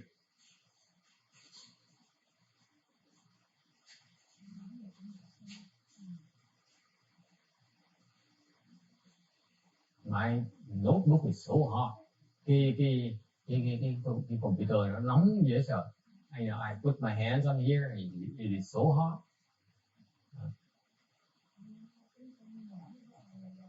Okay. So we try to stop on time today. 3 giờ chắc mình sẽ ngừng lại. Nóng quá. The Buddha Dharma has 3 ages. Phật pháp có 3 cái thời kỳ: the proper Dharma age, the Dharma image age, and Dharma ending age. Phật pháp có thời kỳ là chánh pháp, tượng pháp, với là mạt pháp. So it's about 500 years is a Dharma, proper Dharma age. 500 đầu tiên đó, sau khi Phật nhập niết bàn, gọi là chánh pháp. Where people cultivate and they obtain fruition. Tu hành cái thời kỳ này đắc đạo rất nhiều, phần lớn đều đắc đạo hết. The majority of them obtain the way. Okay, that's why they're samadhi strong. Cái thời này bởi vì cái thời này mới gọi là thời kỳ mà định kiên cố, very strong mà đấy, samadhi. People have a very high level of samadhi power. Cái thời kỳ này là thời kỳ mà người ta định lực người ta cao lắm. Okay, the Dharma image age, cái tượng pháp, another 500 years, and where people cultivate blessing. Cái thời kỳ này thời kỳ là chúng sanh tu phước, ta xây chùa, ta cúng dường nhiều. So they make a lot of offerings, they do temples, they print sutras and so on. Okay. Họ cúng chùa, họ cúng dường rất là nhiều. Thời tượng pháp. Okay. They build a lot of Buddhas and Bodhisattva images. Hồi đó họ xây chùa nhiều, họ xây tượng cũng nhiều lắm. And Dharma ending age, cái thời kỳ thứ 3 là 10.000 năm nữa, 10,000 years. And the years where the Buddha Dharma disappears. Lúc đó là lúc mà cái Phật pháp bắt đầu nó mất, nó biến mất. People are not interested in fighting. Thời kỳ này chúng sanh không có thích tu nữa, mà thích tranh đấu. They prefer to fight. They love to fight. They are asuras. Phần lớn tụi nó là Atula. Why look at me? Now, okay. Well, you're supposed to look at me anyway. Yeah, yes. So why the asuras only come in the Dharma age? Oh, they are all ages. This is most of us are more asuras, and they are more prevalent. Okay. Không phải chỉ Atula, tại phải tới cái đời mạt pháp lúc nào cũng có, nhưng cái thời mạt pháp mấy tụi Atula nó đông hơn. Yes. After 11,000 years, the Buddha Dharma disappears. Sau 10.000 năm là Phật pháp biến mất. Zilch. Nothing left. Không còn gì hết. You know what's left? Biết gì đã còn gì không? Còn Nam Mô A Di Đà Phật. Only left Nam Mô A Di Đà Phật. Chỉ còn chừng nữa. không còn kinh nữa. There's no more sutras left.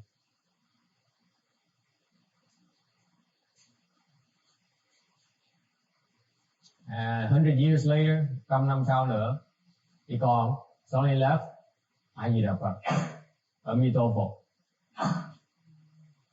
Because of that name, vì cái hồng danh Phật A Di Đà Phật đó, vô lượng chúng sanh sẽ được giải thoát.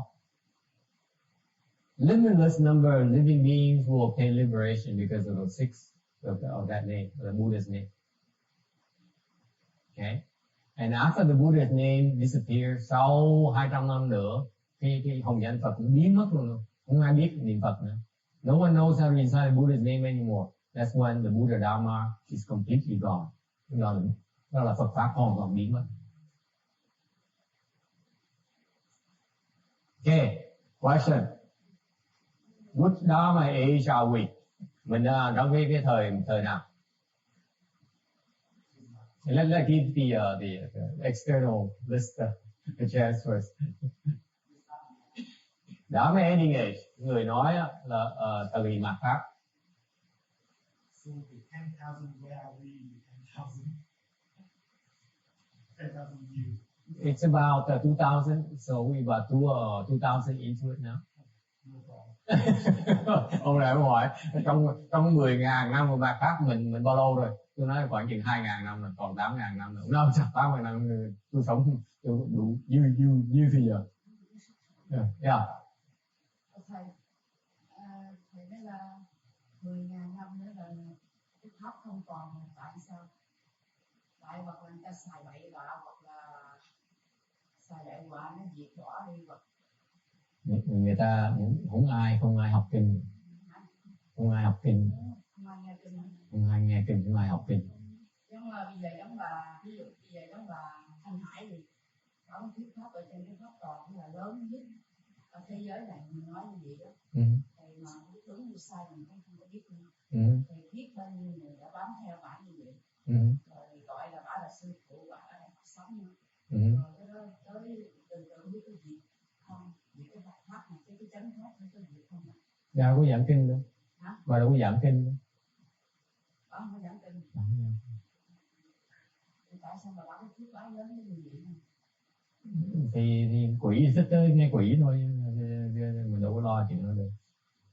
Kiến làm chuyện kiến, ruồi làm chuyện ruồi, muỗi làm chuyện muỗi, bò làm chuyện bò, quỷ làm chuyện quỷ. Mình là người làm chuyện người. So she says, Qing Hai. Okay, I'm offending someone here. I wish. So don't. I hope you put up with me. You bear with me. So Qing Hai, that externalist, well known down here. She says, every time she lectures, like thousands and thousands upon thousands of people come to listen to her lecture, and she sits on this high altar and she lectures, and her listeners listen with rapture. So what's wrong with that? I asked her back, is she lecturing on Buddhist sutras? She said no. Then it has nothing to do with it. No, đối với mình không có liên quan gì hết. Okay. Why is that? Because so she says, so what's the deal? There are lots of people following her. She has a lot of followers. My answer is that, yeah, mosquitoes will do mosquito things, flies will do fly things, oxen will do oxen things, ghosts will do ghost things, and we people, we do people things. What they do is their business, none of ours. A sword was one of things. I had to add it in. Okay? You can't compare apples and oranges. Không thể so sánh gà với vịt được. Gà làm chuyện gà, vịt làm chuyện vịt. Kệ tụi nó. Okay?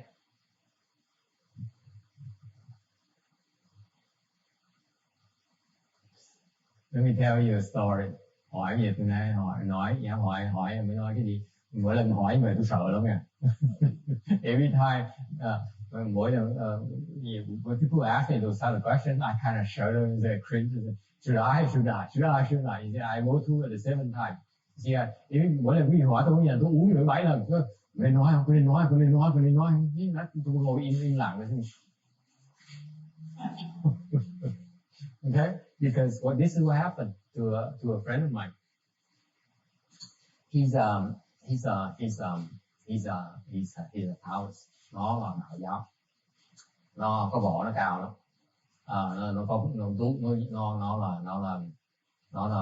Nó tu. Dễ sợ. His aspiration in life is not about making money. It's not about things, but he wants to cultivate. He wants to work in school food. Okay, he's a very serious cultivator, and he followed the Taoist teacher. Nó theo từ đạo giáo, and his teacher is張三豐. You know the famous Taoist immortal. Have you heard? Trương Tam Phong, ai nghe nói Trương Tam Phong không? Võ Đăng đó. He's the founder of Vũ Tăng. Okay, he's actually a Taoist immortal. Okay, oh, he's an immortal. Yeah, he says Trang Sang Feng teaches him. He's his teacher. Nói là Trương Tam Phong dạy ông á, giỏi rồi. You have to realize that Taoists are very, very selective. They don't teach us anyone. They pick. You go to a Taoist, like Jack Chang. Is Jack Chang online? Okay, Jack Chang. Jack Chang will tell you that you go to a Taoist and please teach me. He says, no, you're not good enough. Cái tụi đạo giáo nó dữ lắm. Ông nghe trên internet, ông đã từng tới mấy thầy đạo sĩ nó dạy con cái pháp. Mày không đủ căn cơ dạy gì được, thôi đi cho khác thôi. Tụi đạo giáo nó dữ lắm. Nó chê mình thấp quá. That's what happened to me. I know, never mind. Okay, so and this guy here is a disciple Trang San Phân. Ông này là đệ tử Trương Tam Phong. Nó giỏi như vậy, võ nó cao như vậy, okay?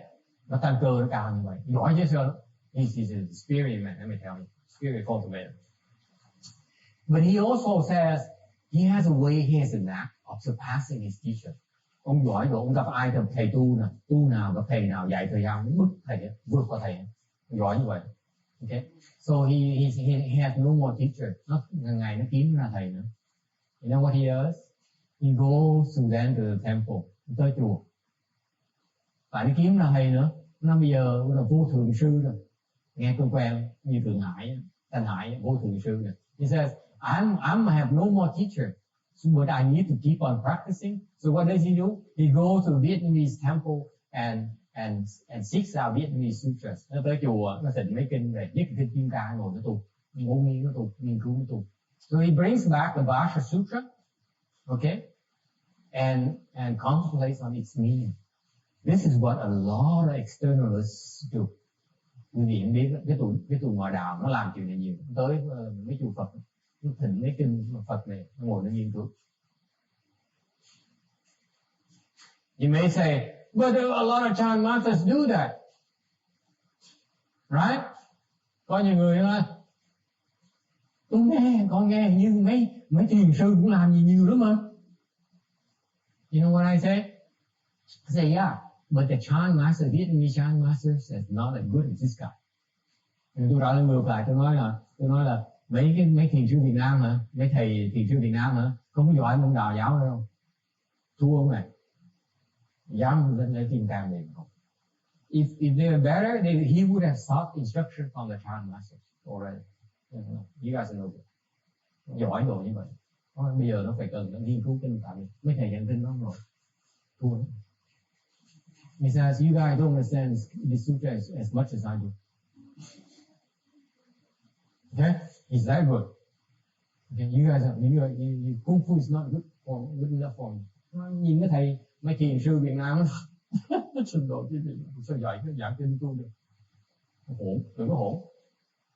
Tôi phải đọc kinh với cách mà giảng kinh với tôi. So he studies his sutras, okay? And so he's quasi-Taoist, quasi-Buddhist.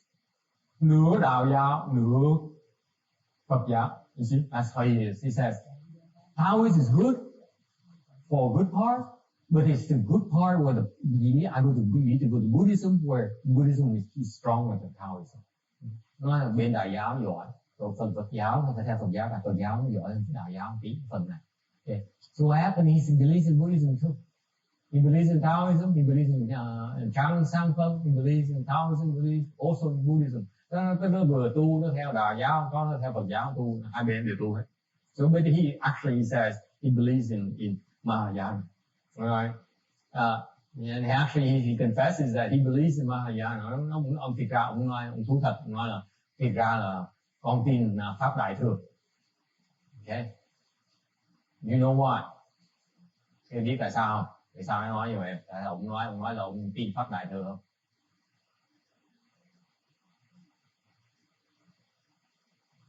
Because tại vì đoán thử tại sao ông nói ông tin Pháp Đại Thừa?